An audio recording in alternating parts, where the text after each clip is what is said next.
আজকের আলোচ্য বিষয় প্রতিপক্ষ যেটা আমাকে বলেছেন, কে যেন বলেছেন জানি না, তবে বলেছেন যে এই মাহফিল থেকে বলছি আমি, কারণ নাম্বারগুলো আমি সেভ করিনি,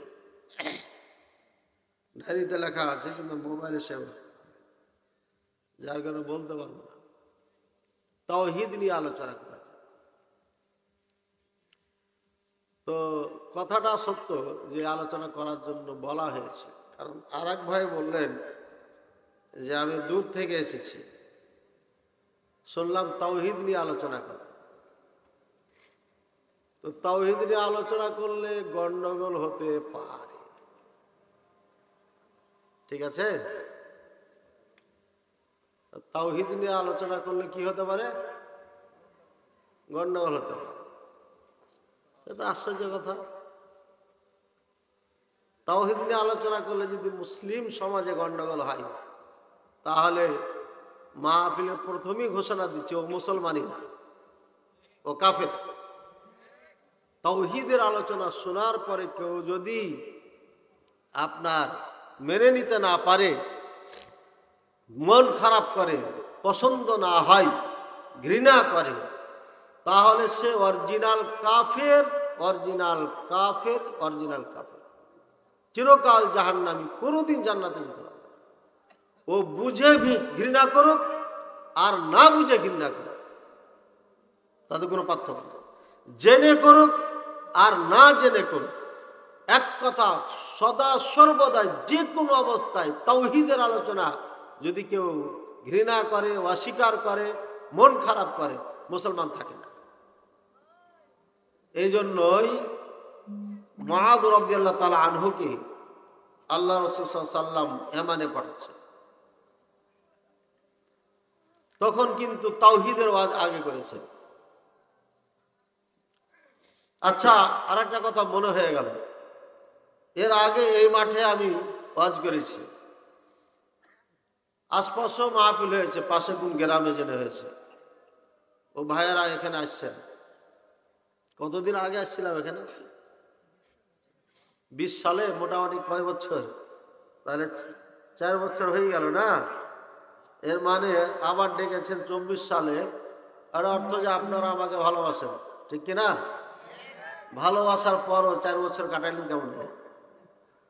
হ্যাঁ, যা হোক, তাওহীদ পৃথিবীতে যত ওয়াজ আছে তার মধ্যে সব থেকে দামি ওয়াজ, সব থেকে দামি ওয়াজ সেটি হচ্ছে তাওহীদের। পৃথিবীতে যত নবীগণ এসেছেন, সমস্ত নবীর একটাই দাওয়াত ছিল তাওহীদের দাওয়াত। কিসের দাওয়াত? তাওহীদের দাওয়াত ছিল। পৃথিবীতে যে জাতিকে দাওয়াত কেউ দিতে যাবে, তার প্রথম দাওয়াত হবে তাওহীদের দাওয়াত। কোন বক্তা যদি এলাকার অবস্থা বুঝে তাওহীদের বক্তব্য না দেয়, যে তাওহীদের বক্তব্য দিলে গন্ডগোল লেগে যাবে, তাহলে আলেমে দ্বীন নয়, এটা হচ্ছে আলেমে দুনিয়া। অর্থাৎ খুশি রাখার জন্য সে বক্তব্য দিবে, আপনার রোগ, আপনার ব্যাধি, আপনার সমস্যা দূর করার জন্য সে বক্তব্য দিবে না, এই জন্য যে আপনি তাকে আর ডাকবেন না। আমি দুঃখিত যে আমার সর্দি আছে, মাঝে মাঝে একটু সমস্যা। আর এই মৌসুমে সর্দি যদি বক্তাদের না থাকে, তাহলে বোঝা গেল যে 100 সুস্থ বক্তাই না। হ্যাঁ, 40-এর পরে তো সুস্থ থাকার কথা না, ইল্লা মান রাহিমা রাব্বি। তারপরে গত বছর এরকম ছিল না, এবারে আবার দেখা দিয়েছে একটু। আল্লাহ যেন সুস্থতা দান করে, বলেন আল্লাহুম্মা। তো যা হোক, সমস্ত নবীগণ দাওয়াত দিয়েছেন এই তাওহীদ, সমস্ত নবীগণ দাওয়াত দিয়েছেন। তাহলে আমাদের দাওয়াত, মানুষকে দার্স, মানুষকে বক্তব্য দিতে হলে প্রথম কিসের বক্তব্য দিতে হবে? তাওহীদের বক্তব্য দিতে হবে। এই সমাজে তাওহীদের বক্তব্য দেওয়ার কারণে যদি সমস্যা হয়, তাহলে যে এখানে আলোচনা রাখবে প্রত্যেকটি বক্তার জন্য ফরজ এখানে তাওহীদের বক্তব্য দিতে হবে।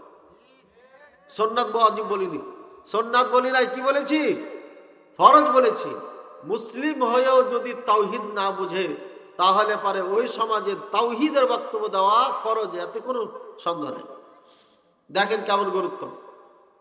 রাসূলুল্লাহ সাল্লাল্লাহু আলাইহি ওয়াসাল্লাম আদম আলাইহিস সালামকে সৃষ্টি করে সমস্ত কিছু চোখের সামনে দেখিয়ে দিয়েছেন, তাকে আর ওয়াজ করার প্রয়োজন নাই, কিতাব দেওয়ার প্রয়োজন নাই, সব চোখে দেখে এসেছেন।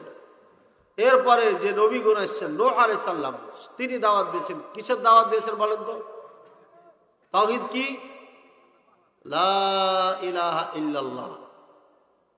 এই যে কে যেন একত্ববাদ বললেন, একত্ববাদ না, এই বাদটা লাগাবেন না, এর মধ্যে ভ্রান্ত আছে, কারণ আছে। এক আল্লাহ দাওয়াত দিয়েছেন নাকি? হ্যাঁ, এক আল্লাহর দাওয়াত দিয়েছেন, এটাও কমপ্লিট না। শুধু লা ইলাহা ইল্লাল্লাহ দাওয়াত দিয়েছেন, আর বাকি যেগুলো আছে এগুলো সবাই মানে। আর আল্লাহর কয়টা নাম আছে আমরা জানি? 99টা। আরো নাম আছে কিন্তু আমরা জানি না।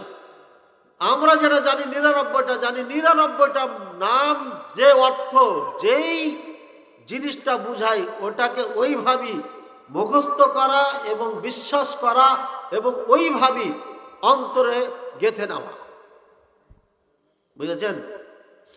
খুবই মারাত্মক আসমাউ সিফাত। আসমাউ সিফাত মানে আল্লাহর গুণবাচক নাম। এই নাম অনেক বড় বড় মুহাদ্দিস মুফতি বাংলাদেশের, ভারতের, পাকিস্তানের অনেকে এরা বুঝে না এবং এটাকে অপব্যাখ্যা করে। যা হোক, নূহ আলাইহিস সালাম যখন আসেন তখন দাওয়াত দিয়েছিলেন কিসের জানেন? কিসের দাওয়াত? লা ইলাহা ইল্লাল্লাহ, তাওহীদ। এটা হলো তাওহীদ। এই তাওহীদের দাওয়াত দিয়েছেন সমস্ত নবী। এই তাওহীদের দাওয়াত যারাই দিয়েছে তাদের সাথে জাতি আপনার খারাপ ব্যবহার করেছে।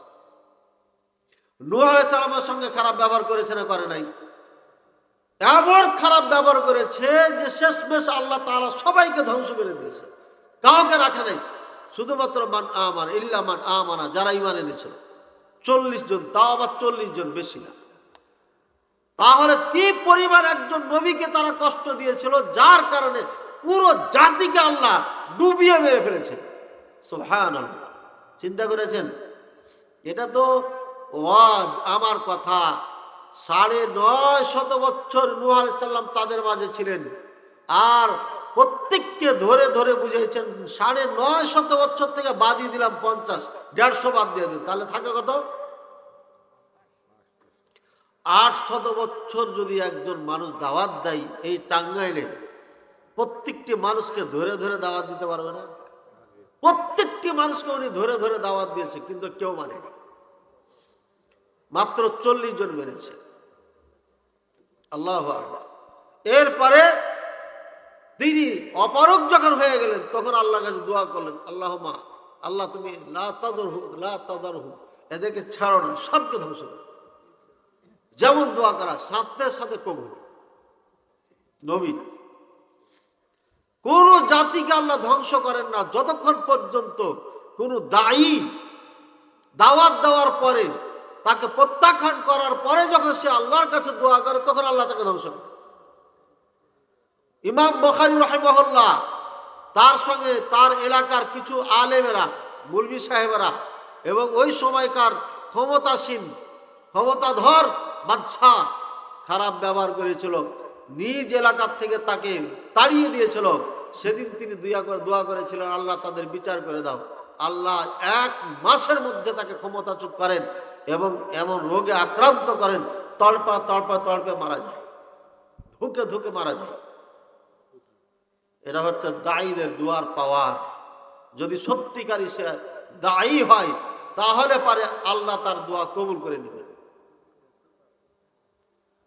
আমরা কিন্তু মনে করি যে আমাদের দেশে যারা ফকির আছে না, বাবা আছে, ন্যাংটা, পাগলা, শিশু, আরো কত কি যে বাবা আছে, বাবার দোয়া কবুল হয়।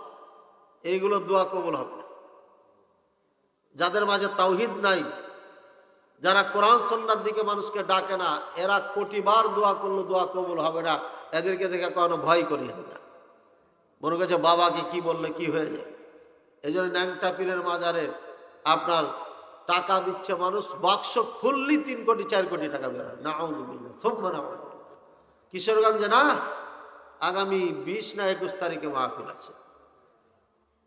ভাইয়ের আমার, নূহ আলাইহিস সালামের জাতিকে আল্লাহ ধ্বংস করলেন। ইব্রাহিম আলাইহিস সালাম আসলেন, তার জাতিরাও মানেনি। সেই জাতিকে আল্লাহ ধ্বংস করলেন। কে ধ্বংস করেছেন? কে ধ্বংস করেছেন? আল্লাহ। মনে রাখবেন, কে ধ্বংস করেছেন? আল্লাহ। এরপরে আসলেন মূসা আলাইহিস সালাম। আমি লাভ বেড়ে বেড়ে যাচ্ছি, লাখ লাখ নবীদের নাম নিয়ে তো বলা যাবে না, কোরআনে মাত্র 25 জনের নাম আছে। মূসা আলাইহিস সালাম আসলেন, দাওয়াত দিচ্ছেন। ফেরাউন মানে না, ফেরাউনের সাথে যুদ্ধ করার ক্ষমতাও নাই। আল্লাহ তাআলা বললেন যাও, সাগর পেরিয়ে পালাইতে গেছেন, তারপরে পিছা করেছে। এরপর আল্লাহ পাক রব্বুল আলামিন লোহিত সাগরে ফেরাউনকে, ফেরাউনের সঙ্গীদেরকে, সৈনিকদেরকে সবকে ডুবিয়ে মেরে ফেলেছে। আল্লাহু আকবার। দেখছেন দায়ীদের পাওয়া। আল্লাহর পথে যারা দাওয়াত দেয় তাকে আল্লাহ হেফাজত করে দেন, আর যারা তার পিছে লেগে যায়, যারা তাকে আক্রমণ করে, যারা অপদস্থ করতে চায়, যারা তাকে খতম করতে চায়, যারা তাকে নির্মূল করতে চায়, আল্লাহ তাদেরকে, তার আন্ডা পান্ডা সঙ্গী সাথী যা আছে সবকে আল্লাহ ধ্বংস করে দেন। এই জন্য খবরদার, সাবধান, খুবই সাবধান। এবার আসেন মুহাম্মদ রাসূলুল্লাহ সাল্লাল্লাহু আলাইহি সাল্লাম। মুহাম্মদ রাসূলুল্লাহ সাল্লাল্লাহু আলাইহি সাল্লাম দাওয়াত দিচ্ছেন, দাওয়াত গ্রহণ করছে না Abu Jahl, Utba, Saiba, Umayya, বড় বড় লিডার, ধনী ব্যক্তি। থামেন, কথা বলবেন না কেউ, আশপাশে কথা শুনে না। শেষ পর্যন্ত রাসূলুল্লাহ সাল্লাল্লাহু আলাইহি সাল্লামকে লাঞ্ছিত, পদদলিত করলো তারা। মুখ মোবারকে থুতু পর্যন্ত নিক্ষেপ করেছিল উকবা এ কাফেরে। কিয়ামতের ময়দানে এই উকবা সম্পর্কে কোরআনে আয়াত নাজিল হলো। সূরা ফুরকান পড়ে দেখবেন, ওই আয়াতে বলছে ইয়াকুদু যালিমু আলা ইয়াদাই, কিয়ামতের দিন হাত কাটবে এই লোক, হাত কাটে বলবে ইয়া লাইতানি ইত্তাখাযতু মা'আর রাসূলি সাবিলা। হায় আফসোস, আমি যদি মুহাম্মদ সাল্লাল্লাহু আলাইহি সাল্লামকে একই যদি পাকড়ে ধরতাম, একই যদি অনুসরণ করতাম, এরই রাস্তায় চলতাম, তাহলে আজকে আমি বেঁচে যেতাম। আর আমাদের জন্য বলবে রাসূলুল্লাহ সাল্লাল্লাহু আলাইহি সাল্লাম কি বলবেন? ইয়া রাব্বি ইন্না কওমি ইত্তাখাযুল কুরআনা মাহজুরা। হে আল্লাহ, আমার জাতিরা এই কোরআনকে ছেড়ে দিয়েছিল। এই দোয়া কিয়ামতের দিন এই মামলা করবেন আল্লাহ। কিয়ামতের দিন রাসূলুল্লাহ সাল্লাল্লাহু আলাইহি সাল্লাম আল্লাহর সামনে আল্লাহকে কথা বলবেন, হে আল্লাহ, আমার কওম, আমার জাতি, আমার উম্মত কোরআনকে ছেড়ে দিয়েছিল। কেমন ছেড়ে দিয়েছেন? ছেড়েছেন না ছাড়েননি? আপনারা কোরআন ছেড়েছেন না ছাড়েন নাই? কি বলেন, ছেড়েছেন না ছাড়েন নাই? হ্যাঁ, এখানে যারা আছেন আমি জানি না, আপনারা নিজেরাই বলবেন আসলে আপনারা কোরআন ছেড়েছেন কি ছাড়েন না? কোরআন ছাড়েন নাই? আচ্ছা, সূরা ফুরকান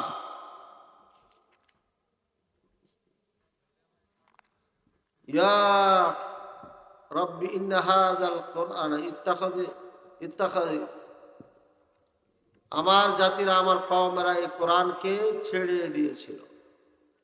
আল্লাহ পাক রব্বুল আলামিনের কাছে এই দোয়া করবেন কেটা? আল্লাহ রাসূল না বলবেন, আল্লাহ রাসূল قال الرسول يا ربي إن قومي اتخذوا هذا القرآن مهجورا। বলবে মুহাম্মদ রাসূলুল্লাহ সাল্লাল্লাহু আলাইহি সাল্লাম, হে আমার রব, নিশ্চয় আমার জাতিরা এই কোরআনকে ছেড়ে দিয়েছিল, এই কোরআনকে ছেড়ে দিয়েছিল। কে বলবেন? রাসূলুল্লাহ সাল্লাল্লাহু আলাইহি সাল্লাম। وكذلك جعلنا لكل أمة لكل نبي عدوا من المجرمين وكفى بربك هاديا ونصيرا। আল্লাহ পাক রব্বুল আলামিন বলছেন, আমি এইভাবে প্রত্যেকটি নবীর জন্য দুশমন খাড়ো করে দিয়েছি। প্রত্যেকটি নবীর জন্য একটা দুশমন খাড়ো করে দেয়া। আর মনে রাখো, এই দুশমনটা কার থেকে হয়? যারা মুজরিম, যারা পাপী, তাদের মধ্যে থেকে কাউকে খাড়ো করে দেয়, দুশ্মনী করতে দাঁড়িয়ে দেয়। তো মনে রাখো, ওয়াকাফা বিরব্বিকা হাদিয়া ওয়া নাসিরা, মনে রেখো তোমার রব তোমাকে এবং যাকে আল্লাহ চাবেন একে হেদায়াত এবং সাহায্য করার জন্য এনাফ, যথেষ্ট। তাহলে কি বুঝতে পারলাম? কোন আলেম যদি কোন জাতিকে দাওয়াত দেয় তাহলে এই আলেমের বিপক্ষে একজন না একজন দাঁড়াবেই দাঁড়াবে। বুঝেছেন কথা? যে দাঁড়াবে সেই ব্যক্তি মুজরিম। ইমাম সাহেব যদি সত্য কথা মেহরাবে বলেন মিম্বারে দাঁড়িয়া, আর কোন মুসল্লি যদি সেই কথা মেনে নিতে না পারে, তাকে আল্লাহ কথা বলেছেন, তার ব্যাপারে কথা বলেছেন, ওয়াকাযালিকা জাআলনা লিকুল্লি নাবিয়্যিন আদুওয়াম মিনাল মুজরিমিন, আমি প্রত্যেকটি নবীর জন্য এক একটা করে মুজরিমদের মধ্যে থেকে দুশমন খাড়ো করে দিয়েছি, এক বিরোধিতা করবে। মনে রাখো, তোমাকে হেদায়াত দেওয়ার জন্য আর সাহায্য সহযোগিতা করার জন্য আমি আল্লাহ এনাফ। বুঝেছেন না বুঝেন নাই? তাহলে আলেম যদি, বক্তা যদি সত্য কথা বলে তাহলে পারে আল্লাহ তাকে পথ দেখাবেন, আল্লাহ তার সহযোগিতা করবেন, কেউ তাকে ঠকাইতে পারবে না। অন্য জায়গাতে আল্লাহ বলছে, ওয়াল্লাহু ইয়াসিমুকা মিনান নাস, মুহাম্মদ তুমি দাওয়াতি কাজ চালিয়ে যাও, আমি তোমাকে মানুষ থেকে হেফাজত করব। ভাইয়েরা, আমরা সত্য কথা বলে যাই, টেকনাফ থেকে তেতুলিয়া তাওহীদের ওয়াজ করি, শিরক বেদাতের কথা বলি, বলে চলে যাই, একটিও মানুষ কথা তো বলা দূরের কথা সাউন্ডে পর্যন্ত করতে পারে নাই। যারা করেছেন 500 গজ দূরে করেছেন, কাছে আসতে পারে নাই।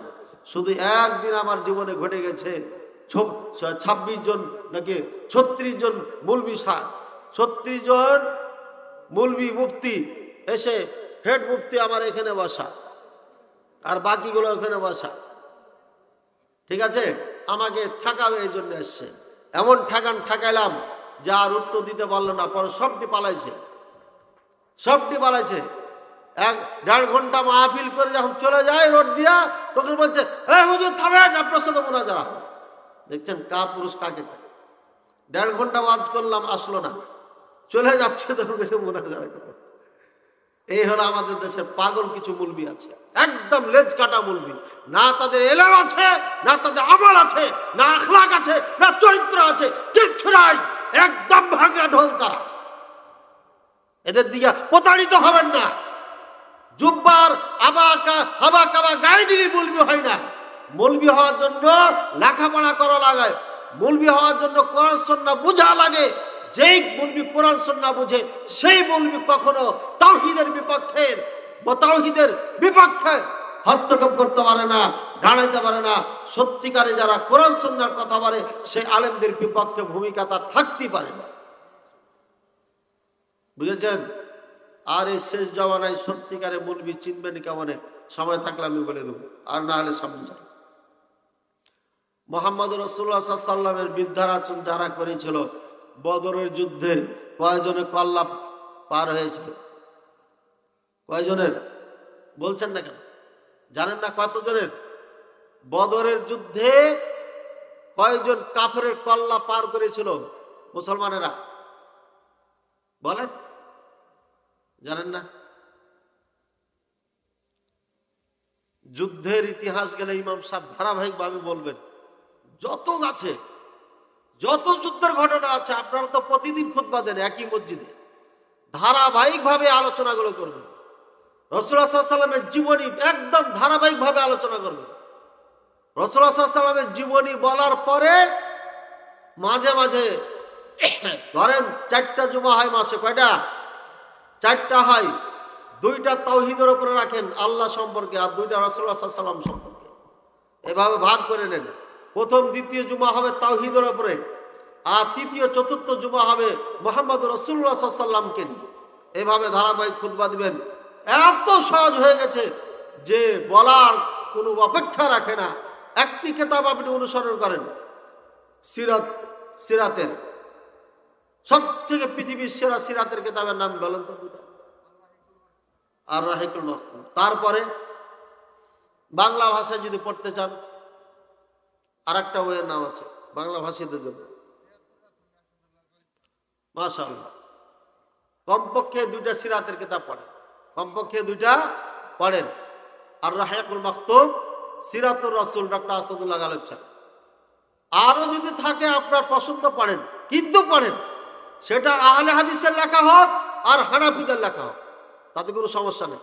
সিরাতের রাসূল নিয়ে কোনো তেমন সমস্যা নাই, যারই হোক আপনি সিরাতের রাসূল নিয়ে পড়বেন, এটা মাপ নাই।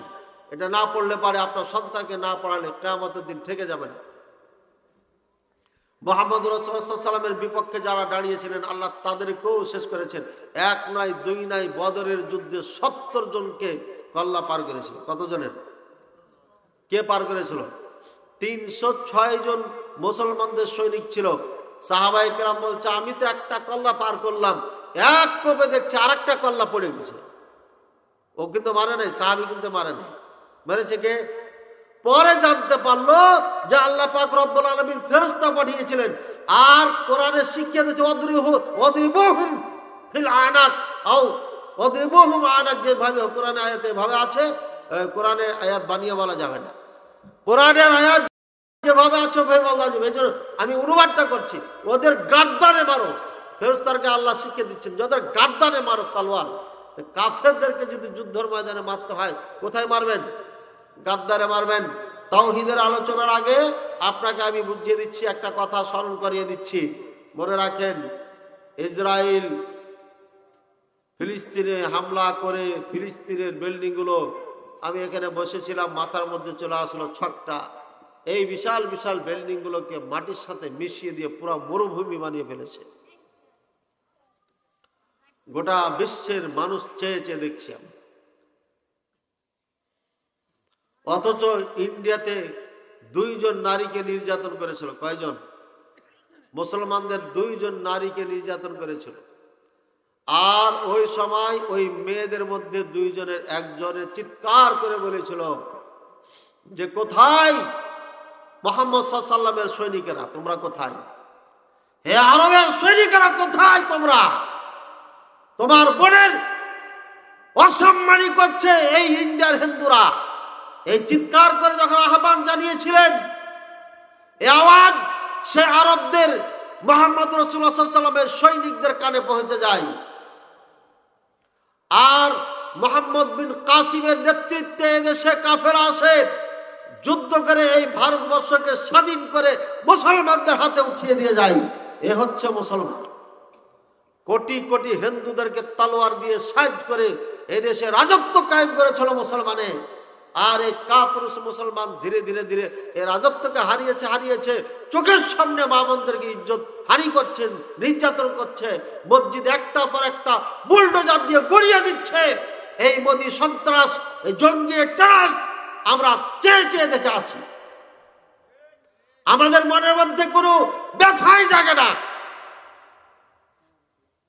এত কিছু ঘটার পরও আল্লাহর সাহায্য আসে না, কারণ আমরা মুহাম্মদ সাল্লাল্লাহু আলাইহি ওয়াসাল্লামের সাথীদের মতো ইমানদার হতে পারি। ভারত একটা বাঙালি আছে, কি জানে হিন্দুগুলোর নাম যে আমার মুখস্থ হয় না কেন, আল্লাহ ভালো জানে। হ্যাঁ, সব গেড়ি গেড়ি এগুলো মোটা আছে। আবু জেহেলে যেমন মোটা মোটা হয়েছিল, ঠিক এদের গেড়িগুলা খুব মোটা মোটা হয়ে আছে। এরা চিৎকার করছে বাংলাদেশে হামলা করবে। एक उल्लू का बच्चा, उसने कहा कि 15 मिनट में हम बांग्लादेश को खत्म कर देंगे, दखल कर लेंगे, कब्जा कर लेंगे। उसने कहा कि बॉर्डर खोल दो, हम 15 मिनट में बांग्लादेश पर कब्जा कर लेंगे। मैंने कहा रे जाहिल, गद्दार, बेवकूफ, बॉर्डर का गेट तो खुला हुआ है, तुम्हारे जैसा हमने कोई दीवार नहीं खड़ा किया, हमने कोई तार काटा से घेरा भी नहीं, कुछ नहीं खड़ा किया, हमारा बॉर्डर खुला हुआ है। अगर हिम्मत है तो घुस के देखो, आंखें फोड़ देंगे तुम्हारा और चड्डी निकालकर जिंदक मिट्टी के अंदर कवर कर देंगे इंशाअल्लाह ताला, गाड़ कर छोड़ेंगे तुम्हें इंशाअल्लाह। हम मुसलमान के बच्चे हैं, हम कापुरुष नहीं है, बुज़दिल नहीं है, हम उमर बिन खत्ताब के औलाद हैं, हम खालिद बिन वलीद का औलाद हैं, हम सलाहुद्दीन अय्यूबी का औलाद हैं, तितुमीर के हम औलाद हैं। हम डरने वाले नहीं हैं, हम मरने जानते हैं, मारने भी जानते हैं। अगर ज्यादा हिलोगे तो हिला के छोड़ देंगे इंशाअल्लाह। ভাইয়ার আমার, এই গাদ্দাররা একটা পার প্রোপাগান্ডা করতেছে, এরা প্রোপাগান্ডা করতেছে, झूठ अखबारी फैलाकर आग लगाना चाहता है, आग लगाना चाहता है ये हिंदुओं ने मुसलमान पर जुल्म सितार का लोरार और बुलडोजर चला रहा है। এই হিন্দুরা মুসলমানদের উপরে জুলুম নির্যাতনের আপনার নিপীড়নের বুলডোজার চালিয়ে যাচ্ছে। একের পর এক বাড়িঘর ভাঙছে, মসজিদ ভাঙছে, লক্ষ লক্ষ মুসলমানদের বাড়িঘরকে মাটির সাথে মিশিয়েছে এই মোদী সন্ত্রাসে। তার অঙ্গ সঙ্গরা সকল হিন্দুদেরকে বলতেছি না, এই মোদী সমর্থিত যত হিন্দু আছে এরা সবাই হচ্ছে আমাদের দুশ্মন, দেশের দুশ্মন, আমাদের মুসলিম ইসলামের দুশ্মন। এদের সাথে আপোষ করার কোনো সুযোগ নাই। এই বাংলাদেশ থেকে কিছু মুসলমান আছে আন্ধা, বেওকুফ, অজ্ঞ, মূর্খ, এরা আপনার এই ভারতের 5-8টা ভালোবাসে, এরা ভারতের কাছে দেশ বিক্রি করতে চায়। এরা তাদের পক্ষ হয়ে ইসকনকে সহযোগিতা করে এই বাংলাদেশের ইসকন সন্ত্রাসীদেরকে আপনার মিছিল মিটিং করার সুযোগ করে দিয়েছে, আন্দোলন করার সুযোগ করে দিয়েছে। ভাইয়ার আমার, এটা দ্বিতীয় ফিলিস্তিন বানানোর জন্য পায়তারা করছে ভারত। এই মুহূর্তে যদি বাঁচতে হয় মুসলমানকে, প্রত্যেককে তলোয়ার তৈরি করতে হবে। কার ঘরে তলোয়ার আছে বলেন? আরে আপনারা বানান, আমরা মুলবিরা বানাইলে তো সমস্যা। ডক্টর ইউনূস কয়েকদিন আছে না আছে, চলে গেলি তো অন্যরা এসে হুজুরের ঘরে আগে দেখবে টুকি মারে কি করে, হুজুর কি করে। মানে এরা তো সব আমেরিকা ইহুদিদের দালাল, ওদের ছাড়াতে এরা দেশ চালাইতে পারবে না, চামচাগিরি না করলে দেশ চালাইতে পারবে না। এই জন্য হুজুররাকে এরা বেশি টেক্কা দেয়। হুজুররা যদি জনগণকে আমাদের বিপক্ষে খেপিয়ে দেয় তাহলে তো আমাদের ক্ষমতা থাকবে না। এই জন্য তারা আতঙ্কে থাকে। খুলনায় এক মুলবি সাহেব ঘোড়া করাই করেছিল, ঘোড়া করাই করার কারণে ঘোড়ায় ফরফর করে উড়ে বেড়াতো, বলছে জঙ্গি ট্রেনিং দিচ্ছে, আগে ধরে থানায় নিয়ে গেছে। ওই সবাই চিন্তা করেছেন আমাদের দেশের নেতা নেত্রীরা মুলবিদেরকে যে ভয় করে, ইসরায়েলের আপনার ইহুদিও সেই ভয় করে না। কি কারণে বলেন? রাগ করেন না, ওরা উল্টা পথে চলে, আমরা সোজা পথে চলতে বলি। এই জন্য মুলবিদের ভয় করে। ভাইয়ের আমার, দ্বিতীয় ফিলিস্তিন বানানোর জন্য পায়তারা করছে। এই জন্য প্রত্যেকটি মুসলমান নরনারীকে এখন থেকে প্রস্তুতি নিতে হবে। এই ইসকন সন্ত্রাসীরা তলোয়ার ঘরে ঘরে বানাইছে। এক উল্লুকা বাচ্চা এই লম্পটে স্টেজে তলোয়ার নিয়ে দেখাচ্ছে। এইভাবে এই উল্লুকা বাচ্চা বলছে 15 মিনিটে বাংলাদেশ কবজা করবো আমরা। 15 मिनट नहीं, 15 सेकंड में तुमको गाड़ देंगे मिट्टी के अंदर। आके देखो बेटा, आके देखो, हम मुसलमान हैं, हम बुज़दिल नहीं है, हिंदू नहीं है, हिंदू नहीं। तुम जैसे गोमूत्र नहीं पीते यार, गोबर नहीं खाते हैं, गाय का पेशाब नहीं पीते हैं, पेशाब नहीं पीते। बेवकूफ काहे का? अरे দুনিয়াতে বেওকুফ থাকলে কি এত বেওকুফ হয় বলেন? তাওহীদ না থাকার কারণে কি ঘটেছে দেখেন।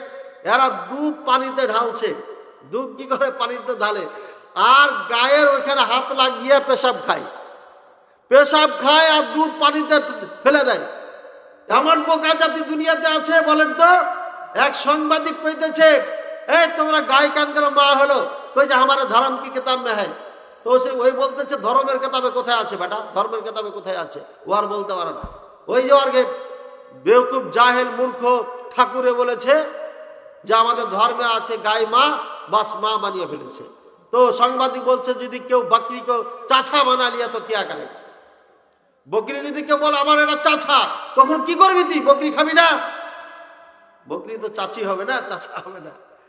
এভাবে যদি মুরগিকে কেউ বলে এটা আমার দুলা ভাই, তখন কি করবি? তো সবই তো খাওয়া বন্ধ হয়ে যাবে। তখন এত বেওকুফ জাতি গায়কে মা বানিয়ে ফেলছে। আর এই মাকে আপনার করে কি বাইরে রাখে। হ্যাঁ, এক মা আছে নিজের মা যার পেট থেকে বের হয়েছে, ও কোথায় থাকে? বাইরে থাকে না ঘরে থাকে? ঘরে থাকে। আর এই মাকে কোথায় রাখে ওরা? বাইরে রাখে। ওই মাকে কাপড় পরায় না পরায়? এই মাকে আবার ন্যাংটা করে রাখে। চিন্তা করেছেন? হ্যাঁ, ওই মার বাপ কয়টা, ভাতার কয়টা, স্বামী কয়টা? ওই মার স্বামী একটা, আর এই মার ফের কোনো স্বামী নাই, যে যখন পারে লাফাইলি দিয়ে দৌড়ায় যাকে তাকে। তাহলে মায়ের সাথে এই মায়ের কোনো মিল আছে? পৃথিবীর সব থেকে বেওকুফ জাতি হচ্ছে এই হিন্দু জাতি। বেওকুফ এরা, বেওকুফ। এদের মধ্যে আকলই নাই, এদের জ্ঞান বুদ্ধি নাই, যার কারণে এরা গোবর খায়, এরা দুধ খায়, আর দুধকে পানিতে ফেলে। এরা আমাদের সাথে টেক্কা দিতে চায়। उल्लू का पट्टा, अगर हम मरेंगे तो जन्नत चले जाएंगे, अगर बच गए तो हम गाजी बन के फिरेंगे। যদি আমরা মরে যাই জান্নাতে চলে যাব। স্ত্রী পাবো কয়টা? এই 72টা। দুনিয়া 2টা আর আখেরাতে 70টা। আর যদি শহীদ হয়ে না মরেন, মুসলমানে মারামারি করে কুত্তার মতো মরেন, তাহলে ওই 2টাই পাবেন। জান্নাতে গেলে 2টাই পাবেন, 2টার বেশি না। জান্নাতে স্বাভাবিক মৃত্যু হলে কয়টা পাবেন স্ত্রী? 2টা। আর যদি শহীদ হয়ে কাফের হাতে মারা যান ইসলামের জন্য, তাহলে কয়টা পাবেন? 72টা। এমনি আমরা চিল্লাই না হিন্দুদেরকে নিয়ে, এই জন্য আমরা ভয় করি না। হিন্দুর হাতে মারা গেলে, ইসলামের জন্য যদি মারা যায়, 72টা স্ত্রী পাবো। আর লাখ লাখ চাকরানি থাকবে, চাকর থাকবে, সবাই গান গাবে। আর বাড়িতে যে বউটা আছে, এখন জায়গা হয়তো ভিডিওতে বসে আছে, এই বউটা আবার সর্দার হবে, এই নাকি সব থেকে সুন্দরী হবে, নেতা নেত্রীর কাজ করবে ও। কথা বুঝেছেন ভাইয়ার আমার? 2টা স্ত্রী নিয়ে জান্নাতে থাকতে চাই না। দুনিয়াতে একটা, আবার মরার পরে যায় 1-2টা, এটা হলো নাকি? হ্যাঁ, কয়টা নিয়ে দরকার? 72টা। মা তাস্তাহি আনফুসুকুম, যা চাইবা তাই দিব এই জান্নাতে।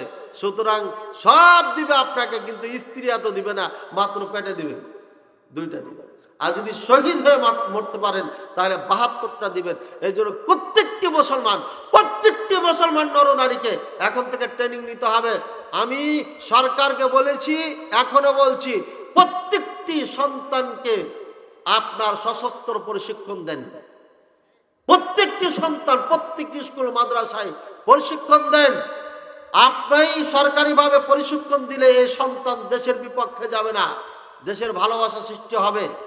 আর আমি বলবো, যারা এর আগে ক্ষমতায় ছিলেন, আবার যাওয়ার জন্য লাফাচ্ছেন, আপনারা লাফায়েন না। এতদিন আমাদেরকে তালোয়ার তো দূরের কথা, আমাদেরকে ঘোড়াতে উঠতে দেন নাই ভয়ে। আপনাকে দিয়ে কিচ্ছু হবে না, আপনাকে দিয়ে মায়ের খেতে হবে আমাদের। এই জন্য ডক্টর ইউনূস আছে, থাক। আজকে পত্রিকায় দেখলাম কত হাজার টন যেন কি আসছে তেল, সোয়াবিন তেল। কোথা থেকে? কোন? ব্রাজিল থেকে না? হ্যাঁ, কত? 3000 টন ব্রাজিল থেকে সোয়াবিন তেল আনছে, বুঝছেন? এখন আমাদের উচিত ইন্ডিয়ার সমস্ত পণ্য বর্জন করা। মরে যাব বাংলার মাটিতে, কিন্তু ইন্ডিয়ার মাটিতে যাব না, ইন্ডিয়াতে যে চিকিৎসাও নিব না। এখন একটা খবর দেখতে পাচ্ছি, সত্য মিথ্যা জানি না, যে ওখানে একটা ইঞ্জেকশন বা ওষুধ দিয়ে দিচ্ছে, যাতে করে মুসলমান ধুকে ধুকে মরে যায় বা রোগে আক্রান্ত হয়ে যায়। এই যে সন্দেহজনক জায়গাতে যে চিকিৎসা নিব না, বলেন, সন্দেহজনক জায়গায় চিকিৎসা নিব না, মনে রাখেন। যদি কেউ থাকেন চিকিৎসা নিয়ে, তাহলে নিয়ে চলে আসেন, ওটা বাংলাদেশে আসা পরীক্ষা করে ওষুধটা খান। আর ইঞ্জেকশন জীবনে নেবেন না, বলবেন আমি দেশে যে করবো ইঞ্জেকশন। কথা বলছেন? ওই দেশে নিয়েন না ভাইয়ের আমার, বিপজ্জনক। প্রত্যেকটি এসকন যারা, এই বিজেপি যারা করে, প্রত্যেকটি 2-1 বলা যাবে না, বাকি সবাই সন্ত্রাস, সবাই জঙ্গি, সবাই তলোয়ারের ট্রেনিং, অস্ত্রের ট্রেনিং নিচ্ছে। তাদের উদ্দেশ্য বাংলাদেশ। এতদিন তো যুদ্ধ লাগাই দিত। পাকিস্তানেরা কি বলেছেন? পাকিস্তান বলেছে, হে বাংলাদেশি ভাই, तुम हमारे भाई है, तुम हमारे भाई हो, अगर हिंदुस्तान कुछ भी किया तो हम बैठे नहीं रहेंगे, हत्ता कि हमारे एटीबी बाबा ही तुम्हारा है। बहुत धन्यवाद। हाँ, পাকিস্তানের মানুষে বলেছে, পাকিস্তানের নেতারা বলেছে, আমরা তোমাদের সাথে আছি, প্লাস আমাদের এটিবি বাবাও তোমাদের বাবা। এটাই তো ভালোবাসার পরিচয়। না চাইতে তারা আমাদের জন্য জীবন দিতে প্রস্তুত। আর ডক্টর ইউনূস সেটা পারবে। ডক্টর ইউনূস বৈশাখ খালি ফোন দিয়ে দিবে চায়নাকে, এই লেগে যাবে, পাকিস্তান লেগে যাবে। ভারতের সাথে আমরা ভালো ব্যবহার করব, ভালোভাবে চলবো, এই জন্য যে প্রতিবেশী। যদি এরা ভালো না হয়, এদের সাথে আমার চলার দরকার নাই, একদম কাট আপ করে দিয়ে আমরা আশেপাশে যত দেশ আছে তাদের সাথে ভালো সম্পর্ক গড়ে তুলব। যেভাবে পাকিস্তান পিরিয়ডে এই হিন্দুস্তানের কলিজা সবসময় ধুকধুক করতো, এখনো ধুকধুক করবে, আর জীবনে হাত দিবে। বুঝেছেন না বুঝেন নাই? এজন্য আমাদের একটু মাথা ঠান্ডা করে বুঝতে হবে। তুমি আমারে যাচ্ছ, আমাদের মানুষ ইসলাম ধর্ম বুঝে না, নিউ মুসলিম তারা, তেমনি দেশব্যাপী সবাই ইসলাম কবুল করেছে। তোমাকে প্রতিনিধি করে পাঠাচ্ছি। সর্বপ্রথম যখন যাইবা, আউয়ালু মা তাদউহুম, সর্বপ্রথম তাদেরকে দাওয়াত দিবা ইলা শাহাদাতি আল্লাহ ইলাহা ইল্লাল্লাহ, সর্বপ্রথম দাওয়াত দিবা আল্লাহ ছাড়া সত্য কোনো মাবুদ নেই, ওয়া আন্না মুহাম্মাদুর রাসূলুল্লাহ সাল্লাল্লাহু আলাইহি সাল্লাম, আর মুহাম্মদ হচ্ছে আল্লাহর রাসূল। ফাইন আতাউ বিযালিকা, যদি তারা এটা মেনে নেয় তাহলে ফাখবিরহুম, তাদেরকে সংবাদ দিয়ে দাও, ইন্নাল্লাহ ক্বাদ ফারাদা আলাইকুম খামসা সালাওয়াতিন ফিল ইয়াউমি ওয়াল লাইল, রাত দিন 24 ঘন্টায় তোমাদের উপরে 5 ওয়াক্ত সালাত ফরজ করেছেন। কয়টা হলো? প্রথমে লা ইলাহা ইল্লাল্লাহ, পরে সালাত, প্রথমে তাওহীদ, পরে কি সালাত। আমরা সালাত পড়ি, তাওহীদ জানি না।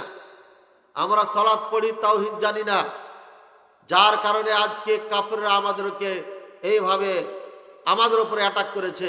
যদি তাওহীদি মুসলিম হতাম, কাফেররা ওই এক মাসের রাস্তা দূর থেকে কলিজা তাদের কাঁপতো, তারা তলোয়ার হাতে তো নেওয়া দূরের কথা, তলোয়ারের কথা ভাবতেই পারতো না। যেমন ওমর রাদিয়াল্লাহু তাআলা আনহুর যুগে কোশ্চেন কালো তারা আপনার যুদ্ধ তো দূরের কথা, যুদ্ধটা মাথায় তারা আনতে পারে নাই, কারণ ওই সময় সব তাওহীদি মুসলিম বসবাস করত আরব ভূমিতে। যখন তাওহীদ থেকে মানুষ সরে গেছে, মুসলমানদের মধ্যে ইউনিটি নষ্ট হয়েছে, তখনই আপনার তারা আমাদের উপরে ঝাঁপিয়ে পড়েছে। বুঝেছেন না বুঝেন নাই? ইউনিটি নষ্ট হওয়ার একটা সূত্র বলি। ইউনিটি নষ্ট হয় কেমনে? আনজিলিন নাস ফি মানাজিলিহিম, যার যে মর্যাদা তাকে ওই মর্যাদা না দিলে পারে আপনার ঐক্য নষ্ট হয়ে যায়। বুঝেছেন না বুঝেন নাই? এই পাড়ায় ধরেন যে একজন বিজ্ঞ আলেম আছে, একজন বড় আলেম আছে, আপনি তাকে ইমামতির দায়িত্ব না দিয়া আপনি করলেন কি, যে ছোট তাকে আপনি দায়িত্ব দিয়ে দিলেন। তাহলে বড় আলেম যে ছোটটাকে কি মেনে নিতে পারবে? একটা তো কম বেশি আছে। রাসূলুল্লাহ সাল্লাল্লাহু আলাইহি ওয়াসাল্লামের যুগে মানামানি ছিল, কারণ রাসূলুল্লাহ সাল্লাল্লাহু আলাইহি ওয়াসাল্লাম নিজে আদেশ করছেন, আর রাসূলুল্লাহ সাল্লাল্লাহু আলাইহি ওয়াসাল্লামের প্রত্যেকটি আদেশ মানা ফরজ উম্মতের জন্য, সাহাবায়ে কেরামের জন্য। আর আপনি ওই উদাহরণ দিয়ে, ওই হাদিস দিয়ে একজন বাচ্চাকে আপনি নেতা বানাবেন, আর বয়োজ্যেষ্ঠ জ্ঞানী গুণীতে তাকে আপনি তার গোলাম বানিয়ে রাখবেন। এটা হতে পারে না, এটা ইসলাম বলে নাই।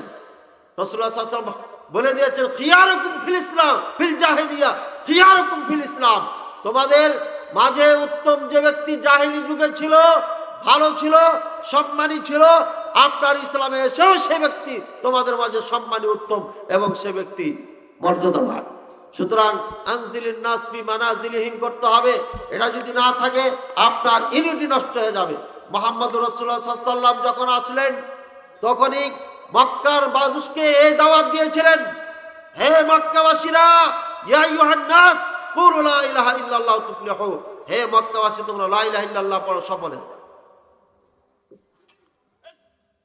এবার দেখেন তাওহীদ 3 প্রকার, এটা না বললে বুঝবেন না।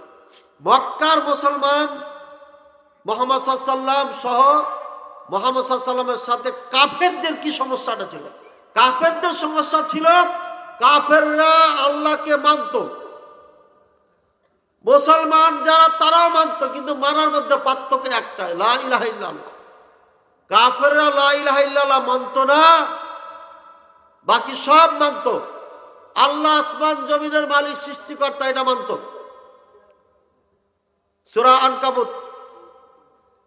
সূরা আনকাবুতের আপনার 31 নম্বর আয়াত সম্ভবত।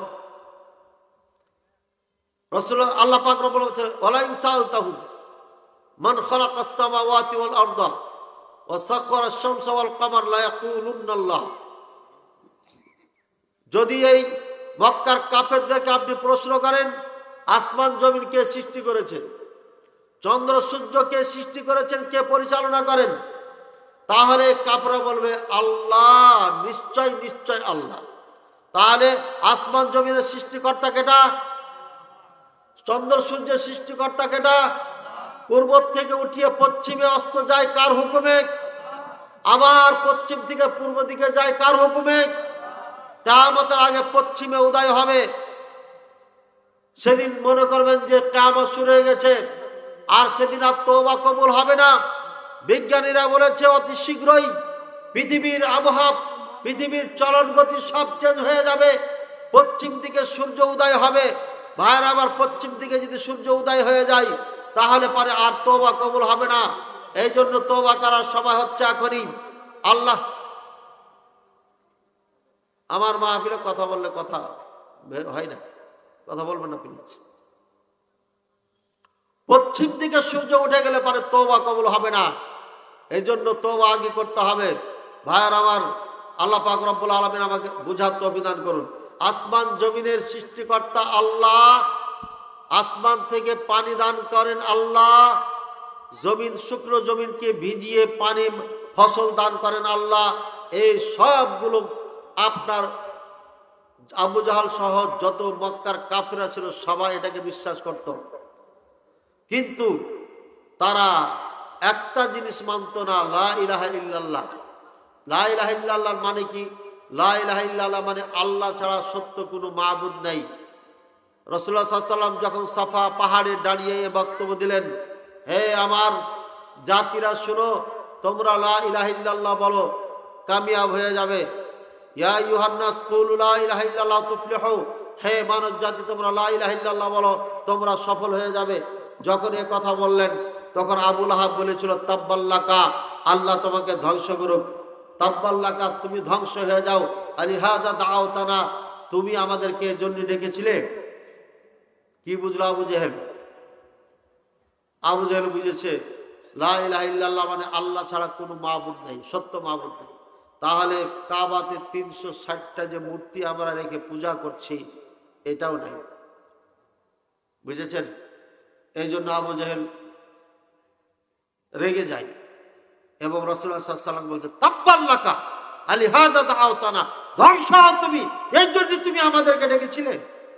মানে তুমি সমাজের বিপক্ষে, তুমি রাষ্ট্রের বিপক্ষে আমাদেরকে দাওয়াত দিচ্ছ। আজআলতা আলিহাতা ইলাহু ওয়াহিদা, এতগুলো মাবুদকে বাদ দিয়ে একটা মাবুদের কথা বলছো তুমি। সবকে বিক্ষিপ্ত করে, ধূলিসাৎ করে, সবকে বর্জন করে একটা মাবুদের ইবাদত করব, এটা হয় নাকি?